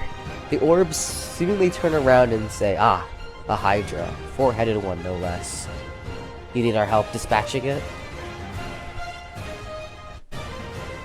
Maroth almost has that, wide-eyed look, but without even thinking, she kinda just nods. The things seem to agree and say they'll offer their assistance to you. all three fly into you, and you feel a massive boost in your constitution and attack. However, you feel that themselves also unlocking a sense of fight in you that you didn't have before. Immediately, your skill, Adrenaline, activates, further increasing your attack. These orbs seem to be further activating yourself without your abilities without even realizing it. They also activate your skill, School Tactics, further increasing your attack thanks to your friends around you.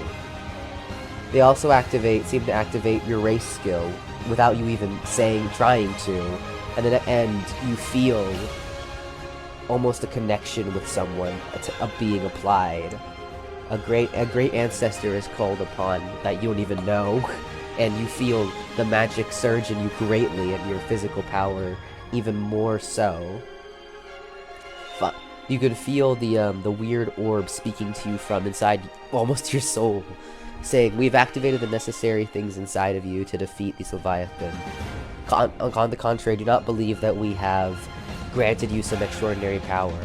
We have simply enabled what you have always been capable of."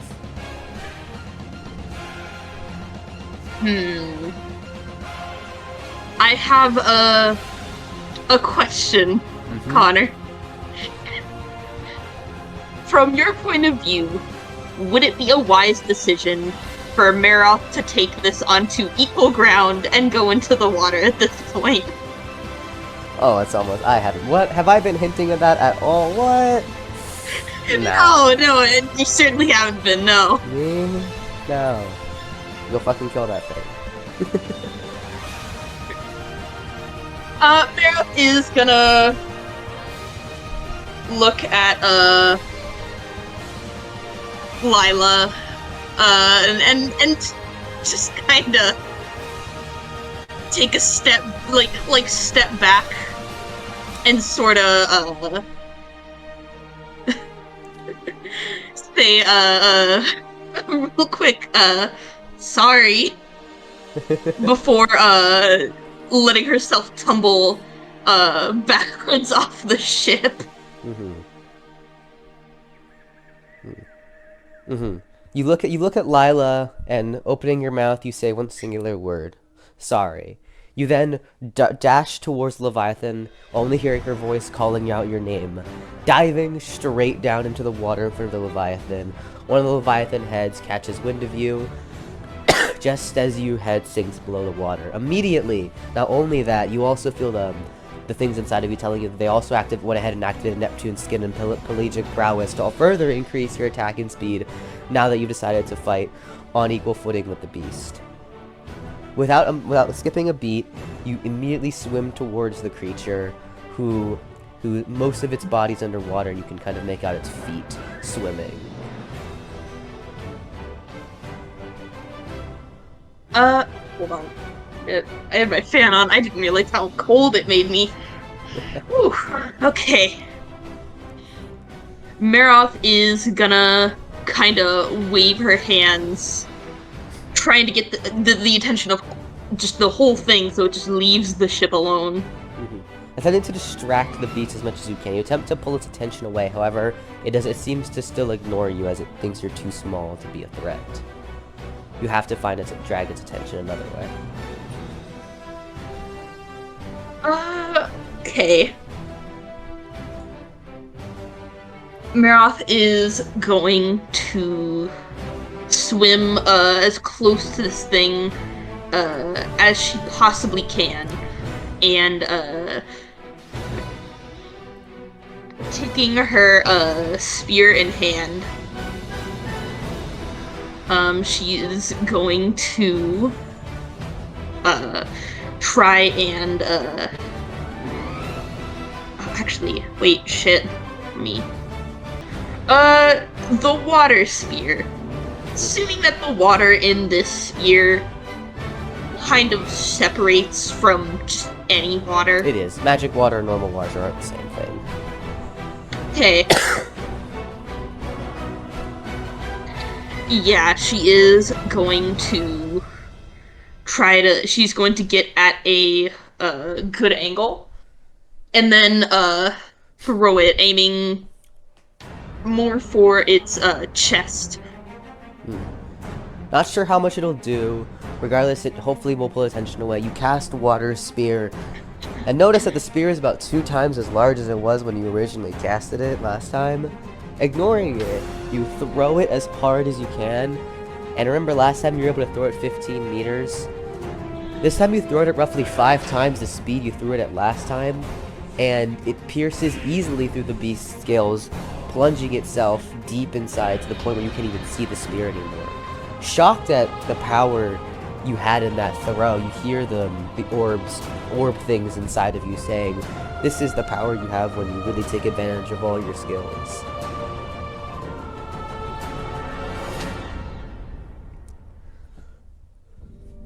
Immediately, the beast roars in pain, and finally recognizing you as a threat, it dives beneath the ocean. The next thing you know, you are face to face with a massive 4-headed hydra under the ocean. Maroth is going to begin swimming away, trying to get it to get for Feeling the massive boost in your speed underwater, you immediately dash forward. Small and agile, you boost past the Leviathan, immediately heading in the opposite direction. However, it's not short to notice and turns around and immediately begins swimming after you. Its head begins blasting off constant water magic spells at you, of every variety. However, you're able to dodge them all and predict where they're going to hit you. Once you're about 100 meters away from the ship, you decide that he's been dragged far enough away that he can't damage it anymore. Okay. I want to see, actually...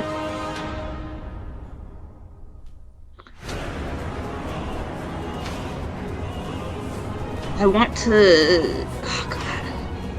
I'm gonna play it a little safe and, cast, Bubble Field. Before the coming engagement, you decide to cast Bubble Field just to give yourself some temporary protection. And I am going to You notice that create the bubbles are a lot larger than last time I tried to use the spell. Likely a benefit to your magical increase. And I am going to create another water spear. You create another water spear. And yeah. And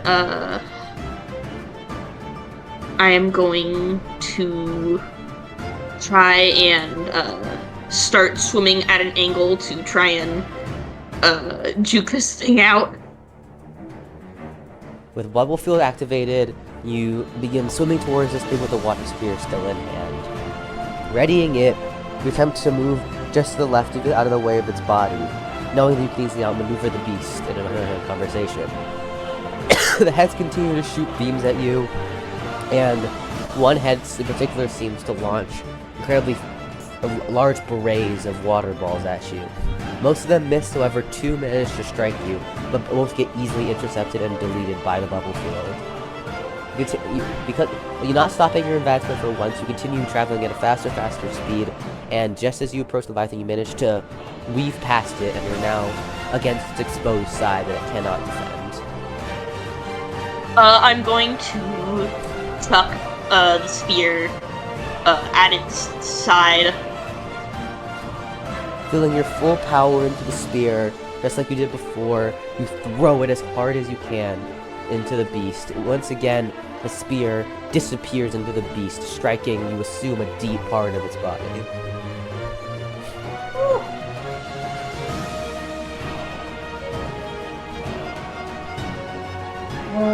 I would like to try,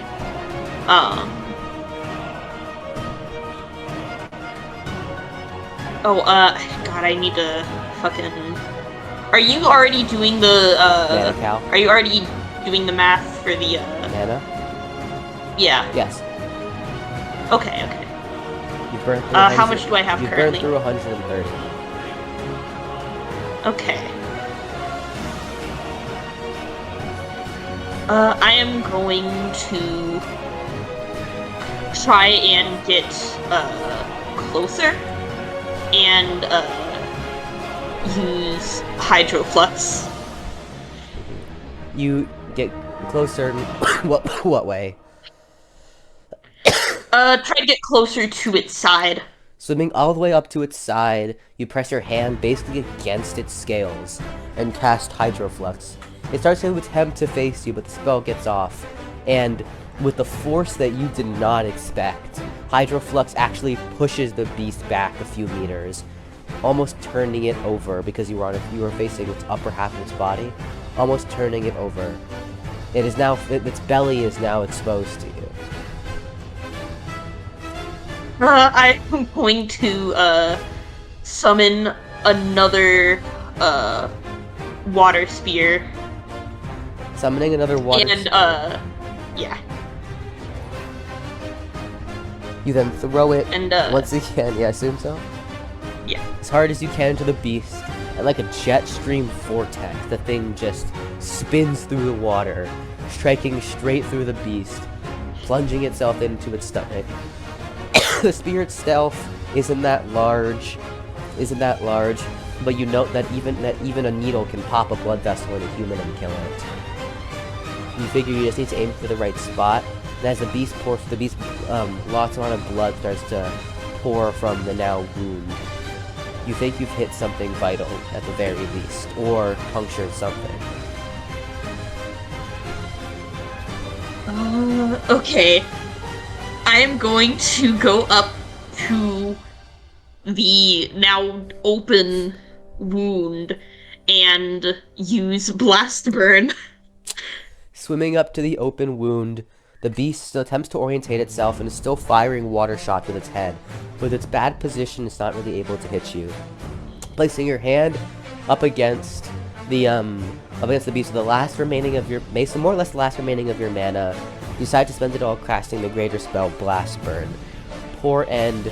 The force that Blast Burn released almost pushes you back, releasing a massive ray, maybe 6 times the size of your palm, bursts into the wound, filling the Hydra with scalding hot water. You hear the beast roar in pain, and its insides and organs are coated with scalding water. Yeah. it screams in agony, and you see almost as you quickly back away not to get any of that water on you. You watch and stare at it as it seems to drown from the inside out and die. Before is it sinking or is it going to start floating? It's going to start sinking soon. Can I go up and, with any strength remaining, try to tear off a scale from its body? Sure. Maroth is gonna try and tear off 1 or 2 scales. You tear off a few scales, revealing some flesh, but suddenly the orb seems to take control of your mind. Seems to take control and tells you you should probably eat some of it. Okay. Almost by command. Yeah. Almost by command. Yeah, Maroth. You can say it. Maroth, with her one free hand, grabs hold of another scale, kinda ripping it to the side to make a better opening, and just plunges her whole jaw into this thing's somehow possibly somewhat cooked interior. Still with not cooked, but you know. Yeah, still with the active adrenaline, you dig into the creature's flesh, and you hear the orb satisfied as your unique ability Ravenous activates, and all the wounds you faced from the battle and exhaustion fade away as the beast had just been slain. Furthermore, as you eat, you reach the 3,000 cap calorie for your advanced skill stockpile, and feel your strength and constitution boost even more. Somehow, you left that fight even stronger than you had entered it, and as you collect as many scales as you can hold, the beast sinks into the abyssal ocean floor below. Yeah. The time for games have ended. Mara, chill. You have slain the Leviathan. Yeah.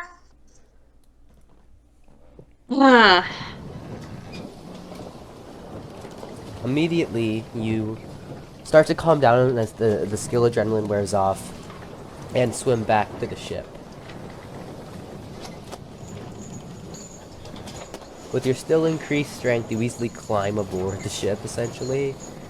And the moment you get back on board, Lila is running at you and charges into you with a hug. Somehow, that hurt. The impacting force of Lila charging into you hurt more than anything that the Leviathan did to you. She hugs you in tears, bawling her eyes out, screaming your name, saying that you could have died, and that she was so worried.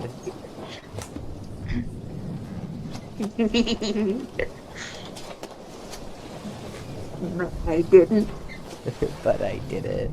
She stares at you, so pouty, and it starts lightly pounding on your chest, saying that hey, you shouldn't have put yourself in danger like that. I think with Lila saying I could have died, Maroth with that tone of voice is but I didn't. While Lila's sobbing, Cody approaches and says, that all aside, that was seriously fucking impressive. After being told you had 3 unique skills, I knew you were strong. But to take on and defeat a Leviathan, and a Leviathan all by yourself, you have beyond impressed me, for sure. Rowan and Jade then appear beside him and agree as well, saying that without you, the ship likely would have fallen.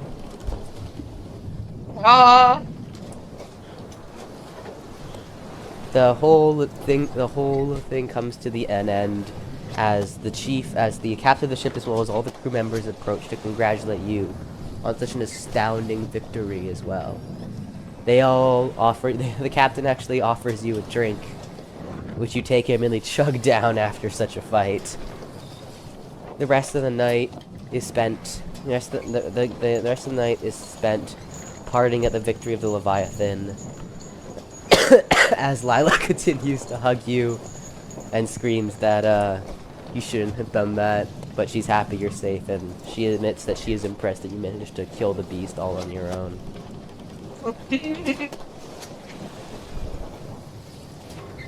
As this calms down, you kind of look at the scales that you have collected from the beasts, assuming they could be pretty valuable.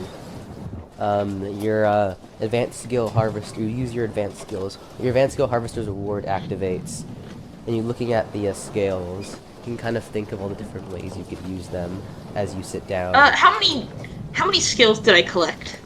Say, based on the size, let's say 10. 10. Nice. As you sit there with your friends, everyone starts to fall asleep on the deck.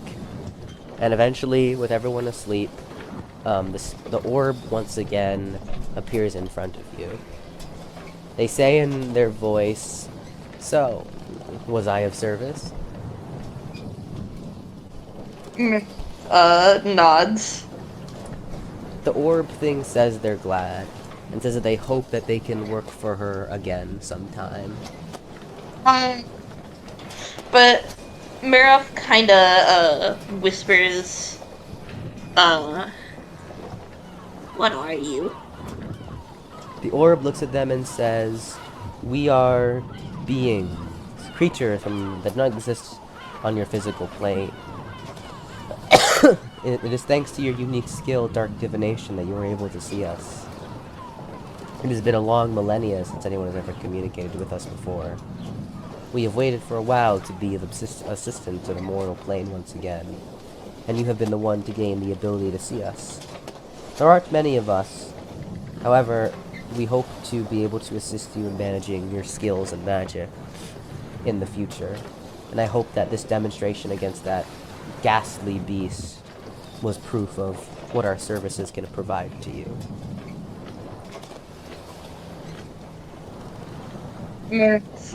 Nods in understanding.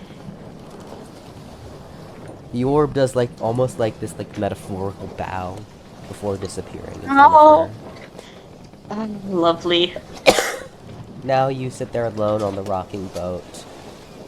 Still a bit of a rush in your heart that hasn't fully calmed down, as Lila lays next to you, basically on your shoulder, not wanting to let you go to fear of you running out into the ocean again.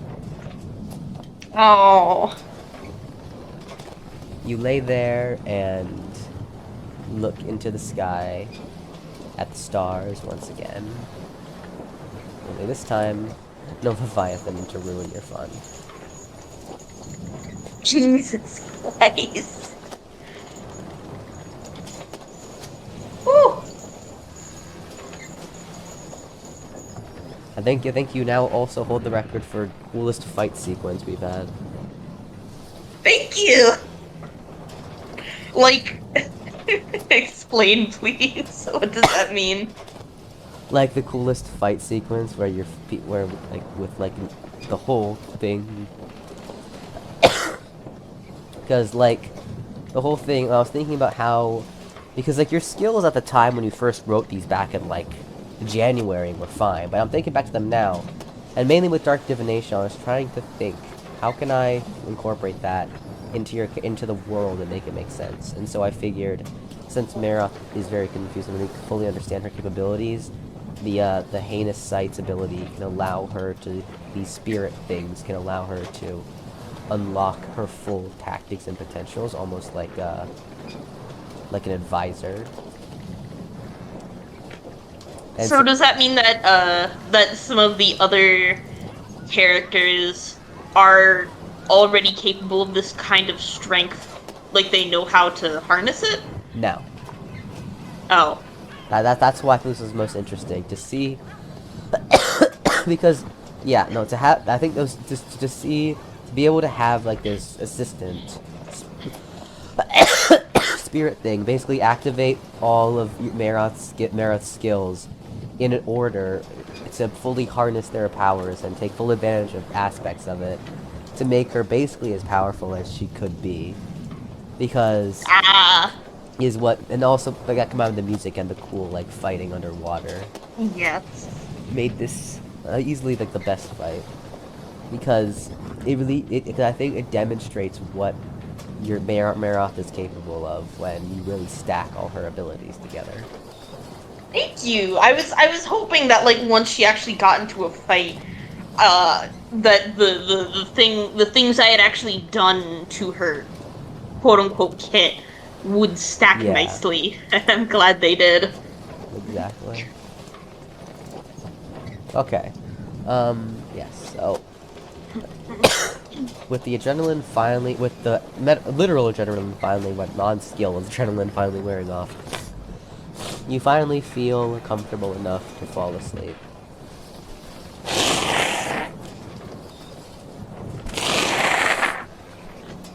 Falling asleep, you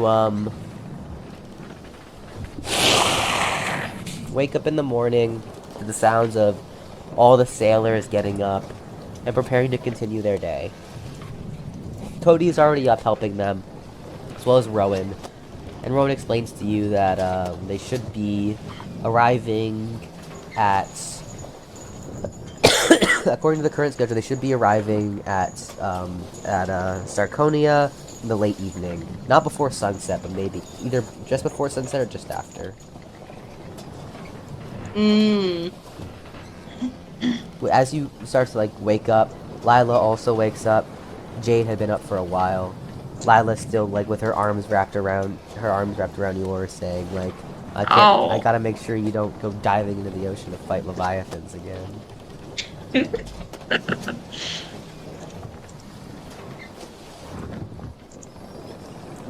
Eventually, of course, Lila. Maroth. Yeah. Hmm? Continue. Maroth nods agreeably, but like almost jokingly. Eventually, Lila lets go and goes over to help some of the people catch their breath and get their personnel. As you walk along the ship, noticing the repairs, you've easily become the talk of the whole ship, and many are praising you as their savior. And some are even chanting you as the Leviathan Slayer. Oh my god. I I can't believe Maroth arrived to Akron like just a few sailors talking about, oh, there's this fucking demon that was supposedly causing shit in Lorraine. That's scary. Now this. Yeah. This word will certainly get out about this. Maybe Good. maybe Good, maybe good. maybe to Better. a certain demon in the north causing trouble in Basilius. We'll see. No, I have a feeling, but I want this information to reach the fuckface gay ass priest. Oh yeah, definitely. Word about the moment you get to the Adventurers Guild and this gets reported. Oh yeah. We spend the rest of the morning getting some food and also helping with the repairs of the ships, fixing the sails, etc., etc. Now it's at noon. Everything's been fixed and everyone's kind of taking a break as you sit down at the table. Up until this point, you hadn't really been able to talk with the group really because everyone had kind of been really exhausted. And as they sit down at a table and really get to it, Jade looks at you and asks, so, being completely honest, how did you get so powerful so quickly? Maroth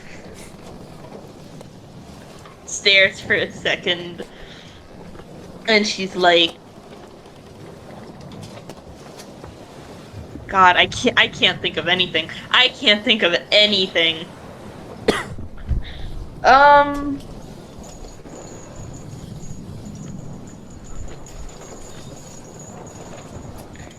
She kinda shrugs and, this possibly the first full sentence, close to sentence she said, being, underwater life is hard.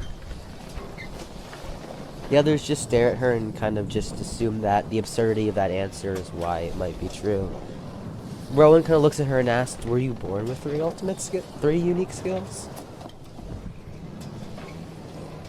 Maroth kinda side eyes.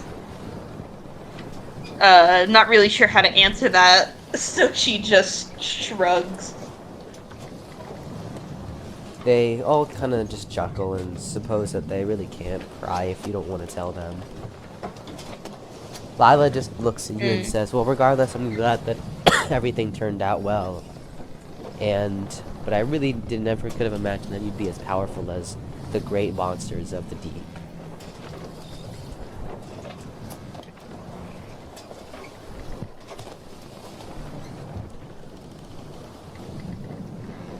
As they all kind of chuckle, Cody then asks about the Leviathan scales you recovered, and asked if you planned on doing anything with them. Maroth, kinda nods, though she's not entirely sure if they... She'd probably need to get them, like, properly Graded. evaluated. Yeah. Yeah. Cody says, well, if you plan on selling them, you'd definitely make a lot of money. Hydra scales are this deeply sought-after noble commodity, naturally because of how difficult it is to, slay a Hydra. So if you do The mention of noble commodity, Maroth's a little bit disgusted. Kinda biting her tongue, kinda disgusted, like, nah, rich people ain't getting this shit. Yeah. Cody explains that there could be sold incredibly high. Alternatively, she could probably turn it into some sort of accessories as well. Maybe even some light armor, knowing that since her combat seems to be suited for for high-speed battles underwater, it might be best to make some very light and movable, but still very durable armor out of the scales. Maroth nods. That makes a lot of sense.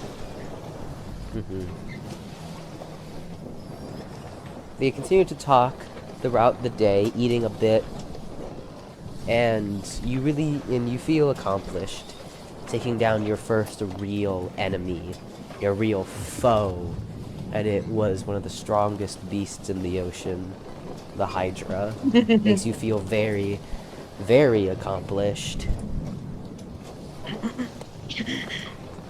You kind of have like a understandably haughty attitude a bit for the rest of the day.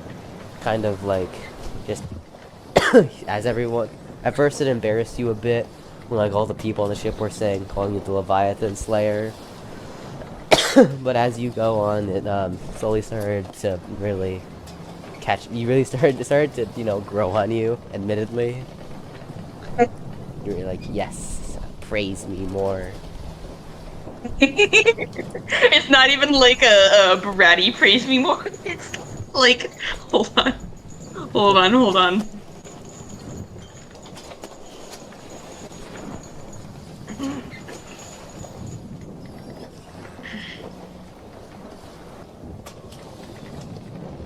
let me just fucking find it.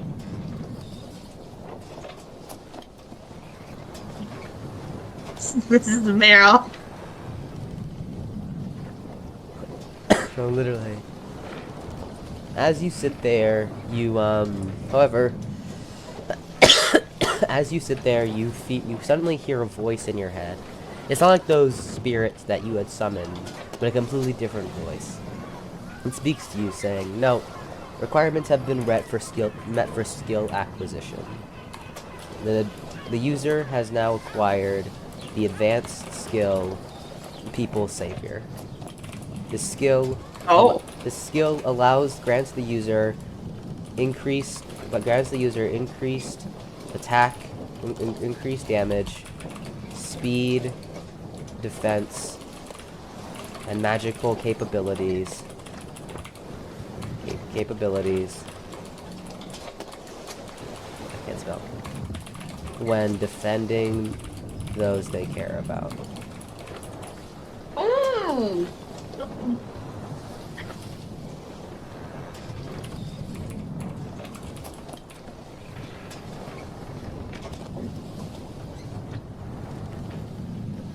Yeah. You have no idea what this voice is in your head. but it has told you that you've acquired a new advanced skill. This time not a part of a greater unique skill set, but simply standalone. That grants you a lot of bonuses if you're defending people you care about, which is definitely useful. Mmm. You look around and see that none of your companions heard the voice, and that it was just to you and you alone. Interesting. You continue to chat throughout the day, moving around a bit, and if you'd like to do anything between this time, you can.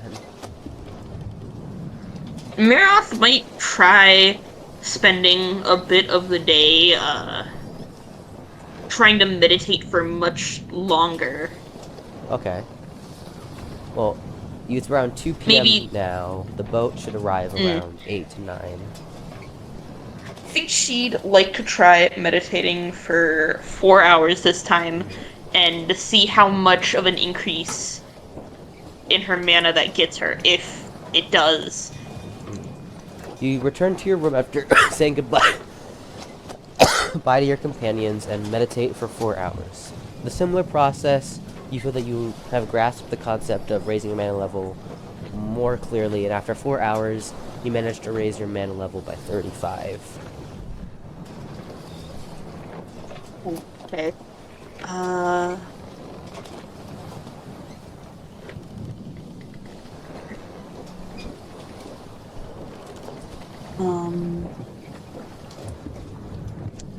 Okay, so 550. Yes. Okay. Nice. So it's about 6 now? Yes. Okay. I think Maroth might just spend the next 2 hours, like, sleeping. Regular sleeping. Deciding, even though you slept last night, you admit that you're still pretty exhausted from everything that's happened, just mentally, and decide to take a quick nap for 2 hours. You're woken up by about 1 hour and 30 by the sound of a bell and everyone at deck screaming "Land ho!" You get off. You quickly get up and run to the deck and notice a big river, but more importantly, land coming in distance. The captain announces to all the people on the ship that they have officially reached the borders of the Empire of Zarkonia. He announces that they'll be landing at the entrance of the Jiven River, where carriages will be awaiting them to take them to Zarkonia. You meet up with your party, who seem excited to be able to make it safe. And there's a small dock that the boat docks at. The anchor's dropped and the docks come out, and grabbing all your belongings and putting it in Cody's pocket dimension, you head up to the carriages. You and your party pick out a carriage, and before you leave, the captain comes up to you and says he wants to thank you for saving him, his crew, and all the party members from the Leviathan. He hands you a bag, and you open it, and inside is 70 gold coins. Jesus Christ! He said, I know it's not much, but it's the least I could do to compensate you for what you've done for us. Girl, not much. Jesus Christ. So that's 105. Yep. So, Maroth kind of looks up at him with those big ol' eyes, and she's like, "Thank you." He waves goodbye and says he'd be glad to sail with her again, and they set off. He said, while they leave, when the crew departs, all the sailors are saying goodbye, thanks for everything, Leviathan Slayer, and eventually the carriages take off and head towards Zarkonia. Whilst in the carriage, Rowan kind of looks at you and says, "Are you excited to see the capital city of the Empire of Zarkonia?" nods very, very enthusiastically. Lila says, well, after everything we've been through, that's going to be even more rewarding. Cody says that he's heard that the capital of Zarconia has been, the capital of Zarconia was supposedly, yeah, the capital of Zarconia is supposedly, like, one of the grandest, is the grandest city in all of Dalhaven, and one of the grandest cities in the world, alongside Soli Victus and Velzagard. He's heard that, like, every single building, even, like, the weakest, even the smallest ones made for commoners, are lined with beautifully polished wood, marble, stone, and fabulous gems. And even the poorest person in Zarconia lives in great grandeur and status. That's like a city of dreams. Ooh. You ride for a few more hours, and you ride for a few more hours, and around midnight, you eventually arrive in the city of Zarconia. In the city of what? You arrive in the city of Zarconia. Although it's basically night outside with a small moon, the beautiful lights of the city easily illuminate the whole area. Your carriage is the first to arrive, and you walk over to the guards who check your IDs and let you in. You stand next to the guard, stand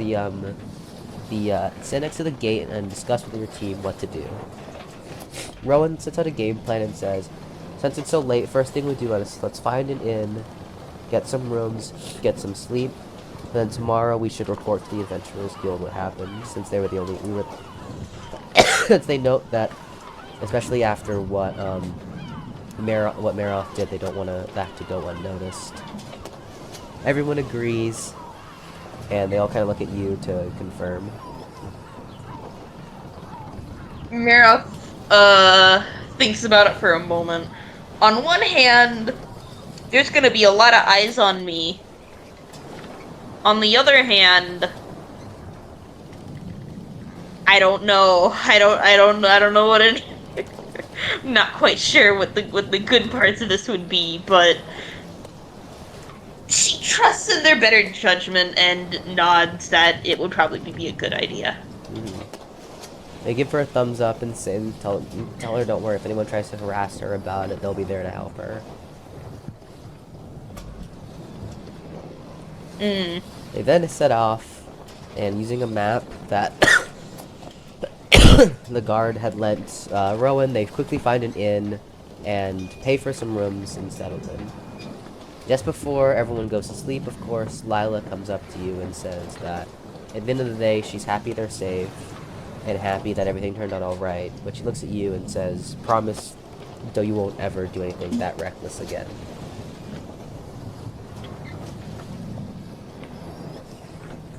Maroth,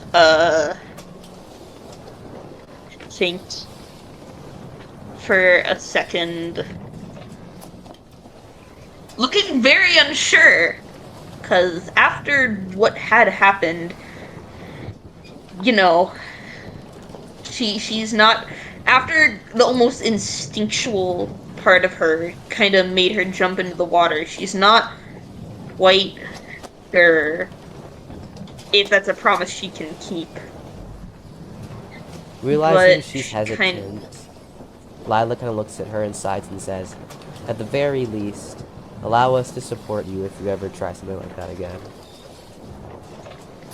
Maroth nods, with that being something she can more easily try and promise. Lila smiles and hugs her again, saying that she doesn't want to see her get hurt.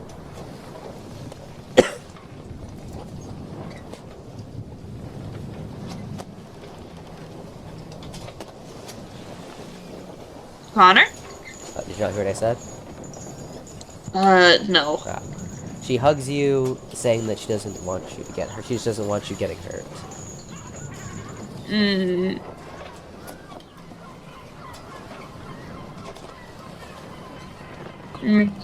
Kind of nods and hugs her back. Lila says that she'll see. Well, Lila says, "Well, I'll see you in the morning." and waves you bye as she heads into her room. Yeah, we haven't checked in with the Adventurers Guild yet, right? No. Okay. That'll be the next day. Okay. You enter your room, and pretty late at night, so you just kind of hop in bed and immediately fall asleep. Mm.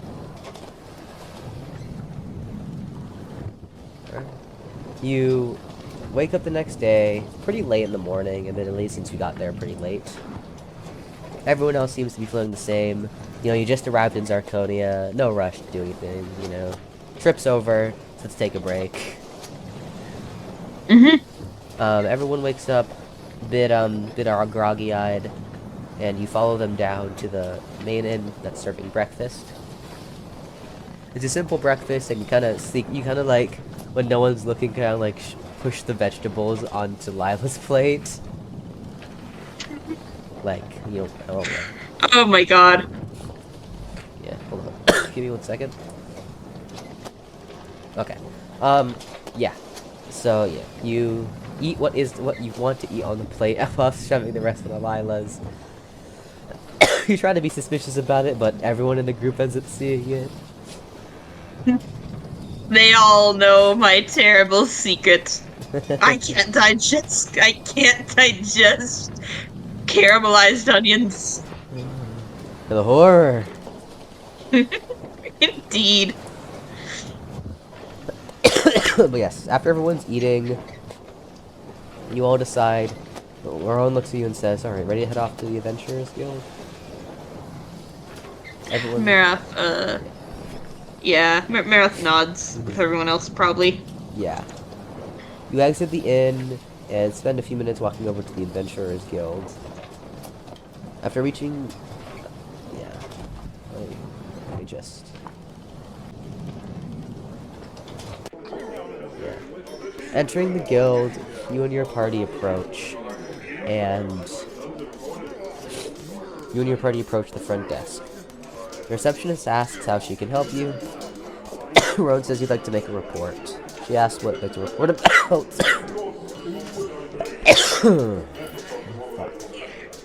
And you would like to report that, about, a Leviathan attack against the ship. The lady exclaims surprise, as well as a few other persons listening nearby, as Leviathans tend to not attack as close to shore as they were sailing. Regardless, they explain that the Leviathan was defeated, and at first the lady asks if the whole crew had done it, but Rowan explains that it was just Maroth who took care of the Leviathan, pointing towards you, and the lady doesn't seem to take in that information, and thinks Rowan is joking, but he asks you to pull out the scales. Yep. Oh, I thought Cody had them with the... Okay, yeah. Maroth was about to... But, yeah, Maroth, takes out... I imagine all the other scales are probably, with Cody. Yeah. But Maroth asked for 2 of them, as proof. Yeah. And she, takes them out and, puts them on the table. Yeah. Those big ol' eyes. After her dumbfoundedness is over, the receptionist screams. Like, almost yells and screams. Looking at the girl, well, she asks to check her adventurer's card, which she does. And she can't believe an E-rank adventurer did this. After seeing that you had 3 unique skills, she starts to come to believe it more. And asks in a very loud tone if you really defeated a Hydra all by yourself. Maroth looks at her. Right in her fucking face with those massive wet pupils and just goes, yes. At this point, the entire guild, once again, is looking at you, and you seem to notice a pattern with this. Quickly, a lot of people are quick to express doubt that you defeated such a beast, but after pulling out more scales, they start to believe it, and after realizing you have 3 unique skills as well. Plus, you repeat the story to the lady in such detailed manners that there's no way she could have made it up. After believing it, she says that she'll have to discuss with the guildmaster what to do about this. And she says that she'll be right back. In the meantime, you can take a seat, of which your party does. Cody seems to be Cody and Rowan are snickering at the attention that you're getting. Kind of like whispering in your ear. Looks like you're really starting to become a celebrity Leviathan Slayer.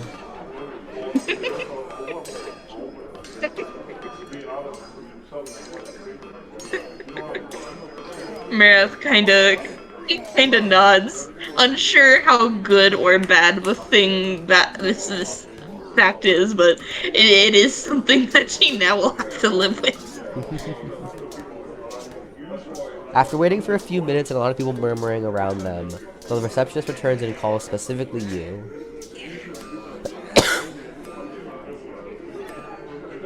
Maroth looks over and goes back up to the receptionist desk. The receptionist tells you that defeating Leviathan is usually a B or A ranked quest. And where it normally takes a party of A rank, there are multiple groups of B ranks and a few A ranks, so you can have a chance of defeating the Leviathan. And they decided with the guildmaster that for such an incredible deed, and for saving the lives of how many people on board, she hands you the guild card and says that they gave her a special promotion all the way up to B rank. Wait, I need to, like, on her profile, put, like, a thing for her card. Yeah. You stare at the card in shock, only to turn around and see Rowan, Cody, and Jade staring at you snickering, and you realize quickly that this is what they wanted the entire time. Oh my god. Oh my god. Okay, so... You said B? Yes. Okay. Is that everything I need? Yes. Okay. The skills are up above, so yeah. You return to them, and almost kind of pouting as they snicker, and they say, "Congratulations, B-rank adventurer." You are once again the center of attention again, and you can hear murmurs of people talking about you now. with the occasional phrase, "the new B-ranked adventurer, the Leviathan Slayer." Clearly, someone in your party had spread word about that nickname whilst you were looking away. Oh my god, I'll kill them. They're snickering so much. Meanwhile, Lila is just silently smiling in the corner, and she just kind of looks at you and tilts her head. It was her. She just looks at you and says, "Glad to see you're finally getting the recognition you deserve, huh?"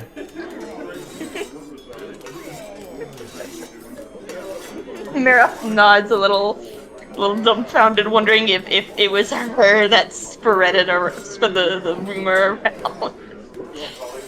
She kind of just stands up and pats you on the head and said, "See, now you are a senior adventurer now."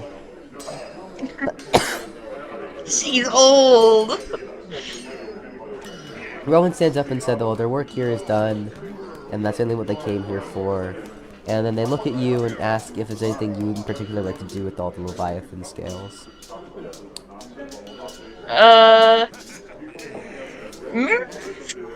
Kind of shrugged. She isn't quite sure yet.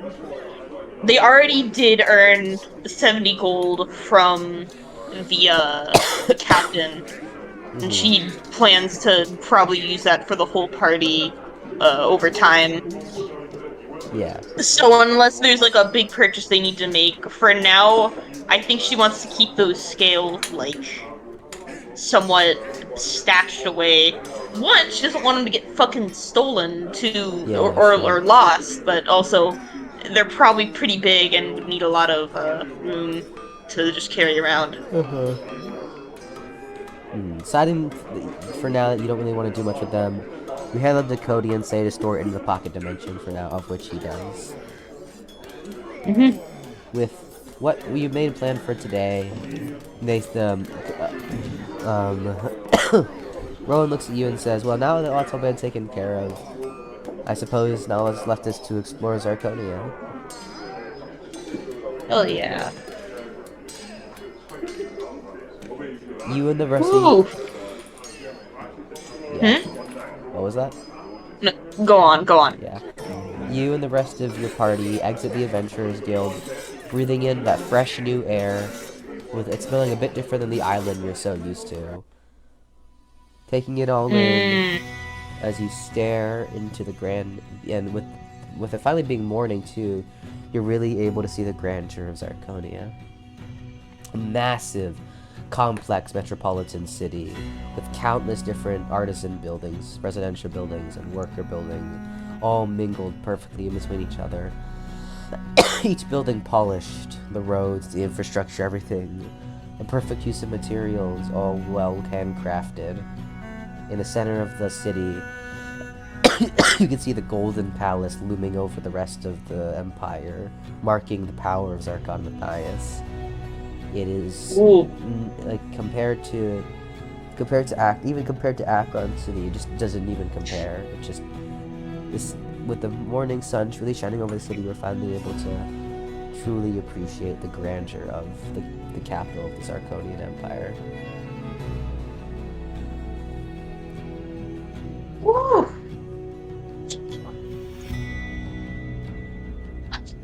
Rowan then turns around and says, "Alright, where to first?"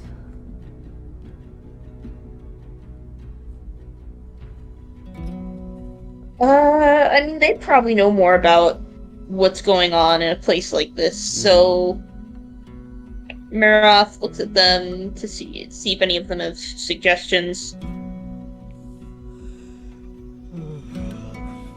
They all look at each other, kind of curious, and they say, and Jade kind of looks and says, "Well, for now, why don't we just walk around and explore the city?" The others agree.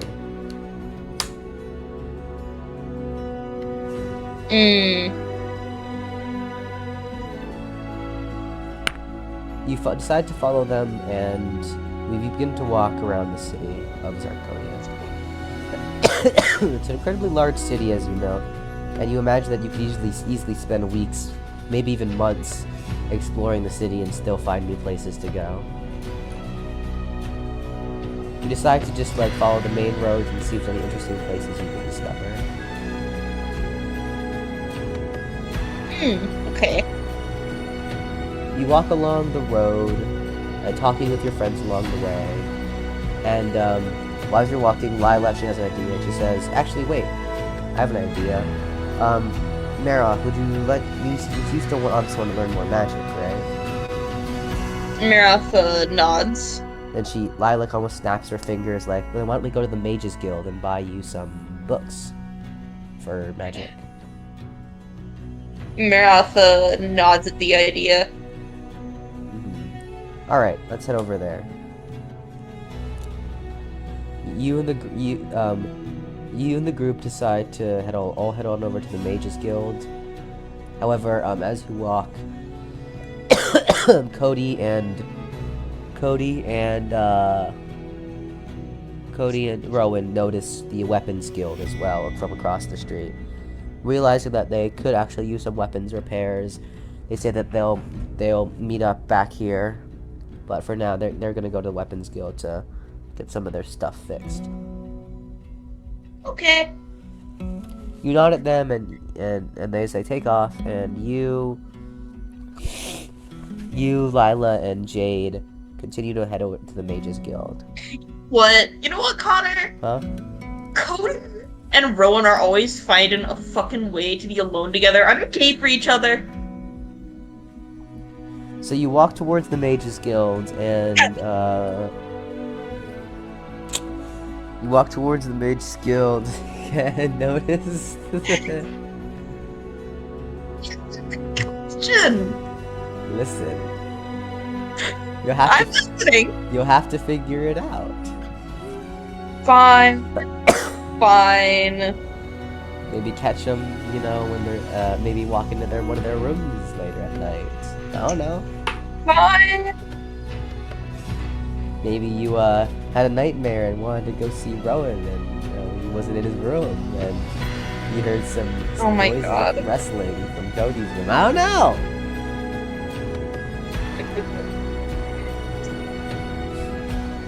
Okay, fine. I'll wait till I figure it out. Like, what if I just told you all this? Where would be the fun? I know, that's fair. That's fair. Anyway, continue. Yeah, you walk towards the Mages Guild and notice that it's similar to the Adventurers Guild you just entered. How it has like a big front cover saying Mages Guild, and however, instead of what appeared to be like a sword and shield, it has basically a staff and a crystal ball looking thing. You enter the Mages Guild and notice that it is a vastly different atmosphere from the Adventurers Guild.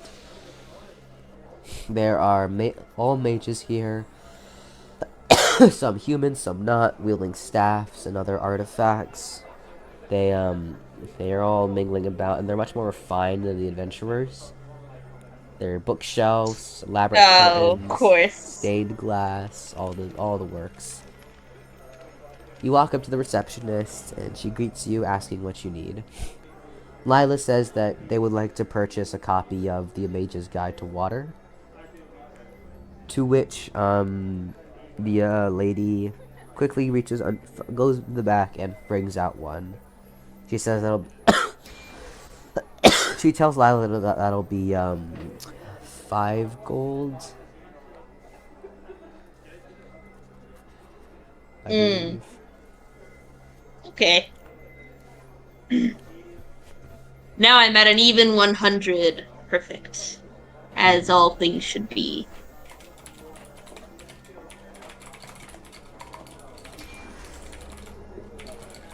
I have to mark some of these things down. Wait, so so the only things really bought to this session was the renting the Mage's Guide to Water and buying it, right? Yes. Okay. Anyways, yeah. You buy the Mage's Guide to Water and pick it up and put it like on your side, essentially. You now officially own the Mage's Guide to Water. Nice. While you're there, Lila asks if you would also like to buy any magic accessories.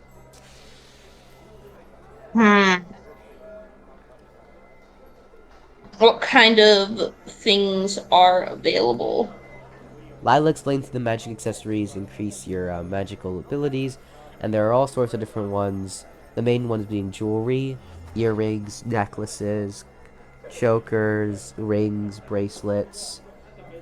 But they also have things like bracers, guards, gauntlets, like hats. Probably gonna want to get something light, and also that won't really come off. So, maybe a necklace? Lila asks to see the catalog for water necklaces, and she pulls one out. Lila explains to you there are these that there are basic tiers to necklaces. There's the basic necklet, epic, greater, and she thinks there might be a legendary. She explains that epic ones are likely way too expensive for them, so you should probably look at greater ones, to which you do. There are currently 3 selections of water necklaces. They all generally look the same. However, the first water necklace, hold on, let me pull up the something real quick.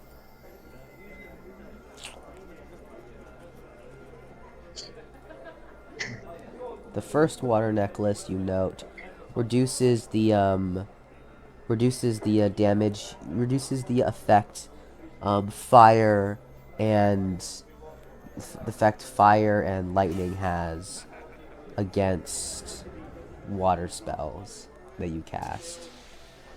Ooh. And then Okay. What about the other ones? The next necklace reduces the mana cost of lesser, basic, and greater water spells by 5%. Okay. And then the third necklace makes it to where whenever you're underwater, you have a slightly increased swim speed. Ooh. Is there a difference in price between the first and third? They are all. Let me check my. While Uh, you're checking that, give me a hot second. I'll be back in a minute or two. okay. Oh, okay, then good to go. Mm-hmm. Okay, yeah. The each of them are each one of the necklaces are 5 gold. Really? Shit. How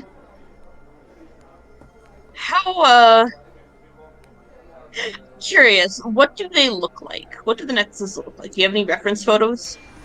I can pull one up. If you don't have one available, that's okay. I make this shit up on the fly. Yeah, no, there it is. That's fair. Okay, if I it's a simple chain link silver necklace made mostly of a very bright light gray, um, with a bit of adornment on the side, little droplets of water gems dripping off of the main chain. The center is a big emblem, reminds you of a yin and yang, but instead of just 2 swirls, there's a bunch of swirls, mixes of blues, whites, and grays. Okay. I think I'd like to get the third and the first. Okay. Two, Puts me at 90 gold. two water, Wait, yeah, 90. two water necklaces. First, decreases damage from fire and lightning spells. Second, slightly increases swimming speed. Okay.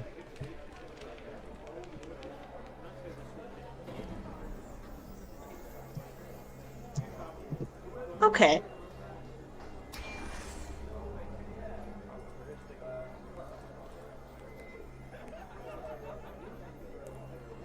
Good to know.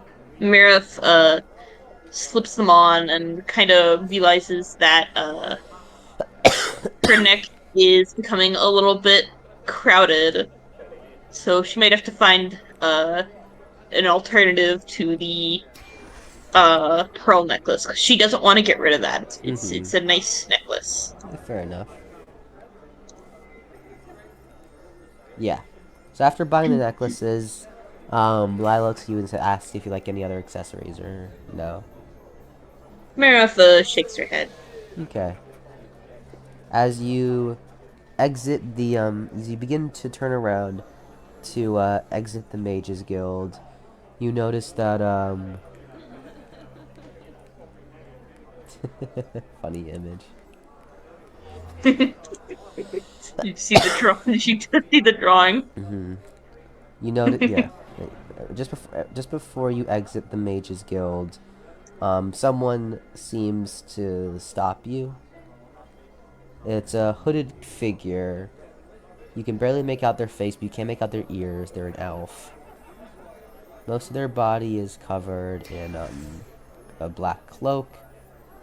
And he asked if he said he was just at the Adventurers Guild, and he asked if you really were the ones who slayed the Leviathan. Well, you were the one who slayed the Leviathan. Maroth nods. He looks up at you and reveals his very dark complexion in terms of skin color and refined face. He explains to you that actually, hold on, give me 1 second. Okay, yeah. He explains to you that he is a wood elf. No, sorry, not a wood elf. He's a moon elf, and he's been traveling here. He traveled here from Sol Lunar a couple decades ago. He worked at the Adventurers Guild, and couldn't help but oversee your guild card and notice that you have a dark affinity. He asks if this was true. Yes. Maroth nods. He explains, I assume you know that the amount of non-moon elves with dark affinities has been dying down. I, as well as many other moon elves, have long forsaken this practice, which is why we have left the city, the kingdom of Sal Lunar. And I have been looking for someone to, in a way, learn the magic as we have, as I believe that's one of the greatest ways to get back at my kingdom for being so stubborn. So he hands you a book. It's completely covered in cloth, where it doesn't look like anything at all. It just looks like a package, essentially, wrapped in cloth. He whispers in your ear that this book is the Mage's Guide to Dark, which includes all the greater and super dark spells. He explains that he can't really be seen too much, and so he can't help her learn it. But he explains that he hopes that this book will allow her to learn dark magic and carry on its powerful ways beyond the Moon Elves. Before you can say anything, he disappears completely in front. Basically, like, just, oof, gone. Woo! Love that. Maroth kinda holds the package to her chest, making sure that it looks so ordinary and so regular. It does. Good, good. Let me check something real quick. Okay. Yeah, so after handing the book, the Moon Elf just disappears. You don't even see him walk away. He just kind of disintegrates, essentially. Fuck yeah. Although confused, Jade and Lila congratulate you for for somehow stumbling upon a Moon Elf, and says that it's gonna be really exciting that you'll now be able to learn dark magic. Maroth smiles so that does sound like a very, very sounds great. She was originally planning on trying to find a way to steal one once she became more powerful, but this Fair enough. Yeah. makes the process easier. Yeah. You then leave the Adventurers Guild. Not Adventurers Guild, sorry, Mages Guild. You meet back up with Rowan and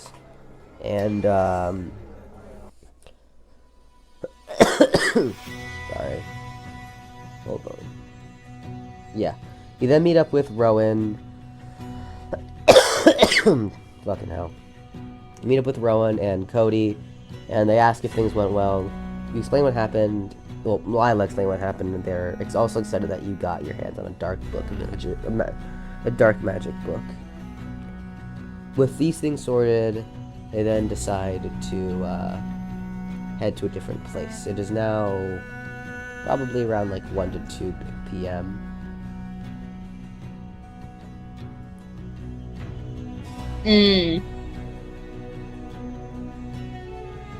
Loki kind of want to feel like we should probably stop it there, just for now. It's been 4 hours and 43 minutes. Jesus Christ, Bird. And yeah, and I got, like, there's only so much even I can handle. No, yeah, that's fair. It's been That was a great session. Really good session. But oh my god, I was like, oh, I thought you were gonna end it around 3 hours and like 45 minutes. Nope. That was good though. Okay. Yeah. Thank you for a very great session. I'm probably gonna be going to bed soon. Yeah, I'd assume so. Alright, I'm gonna stop the recording.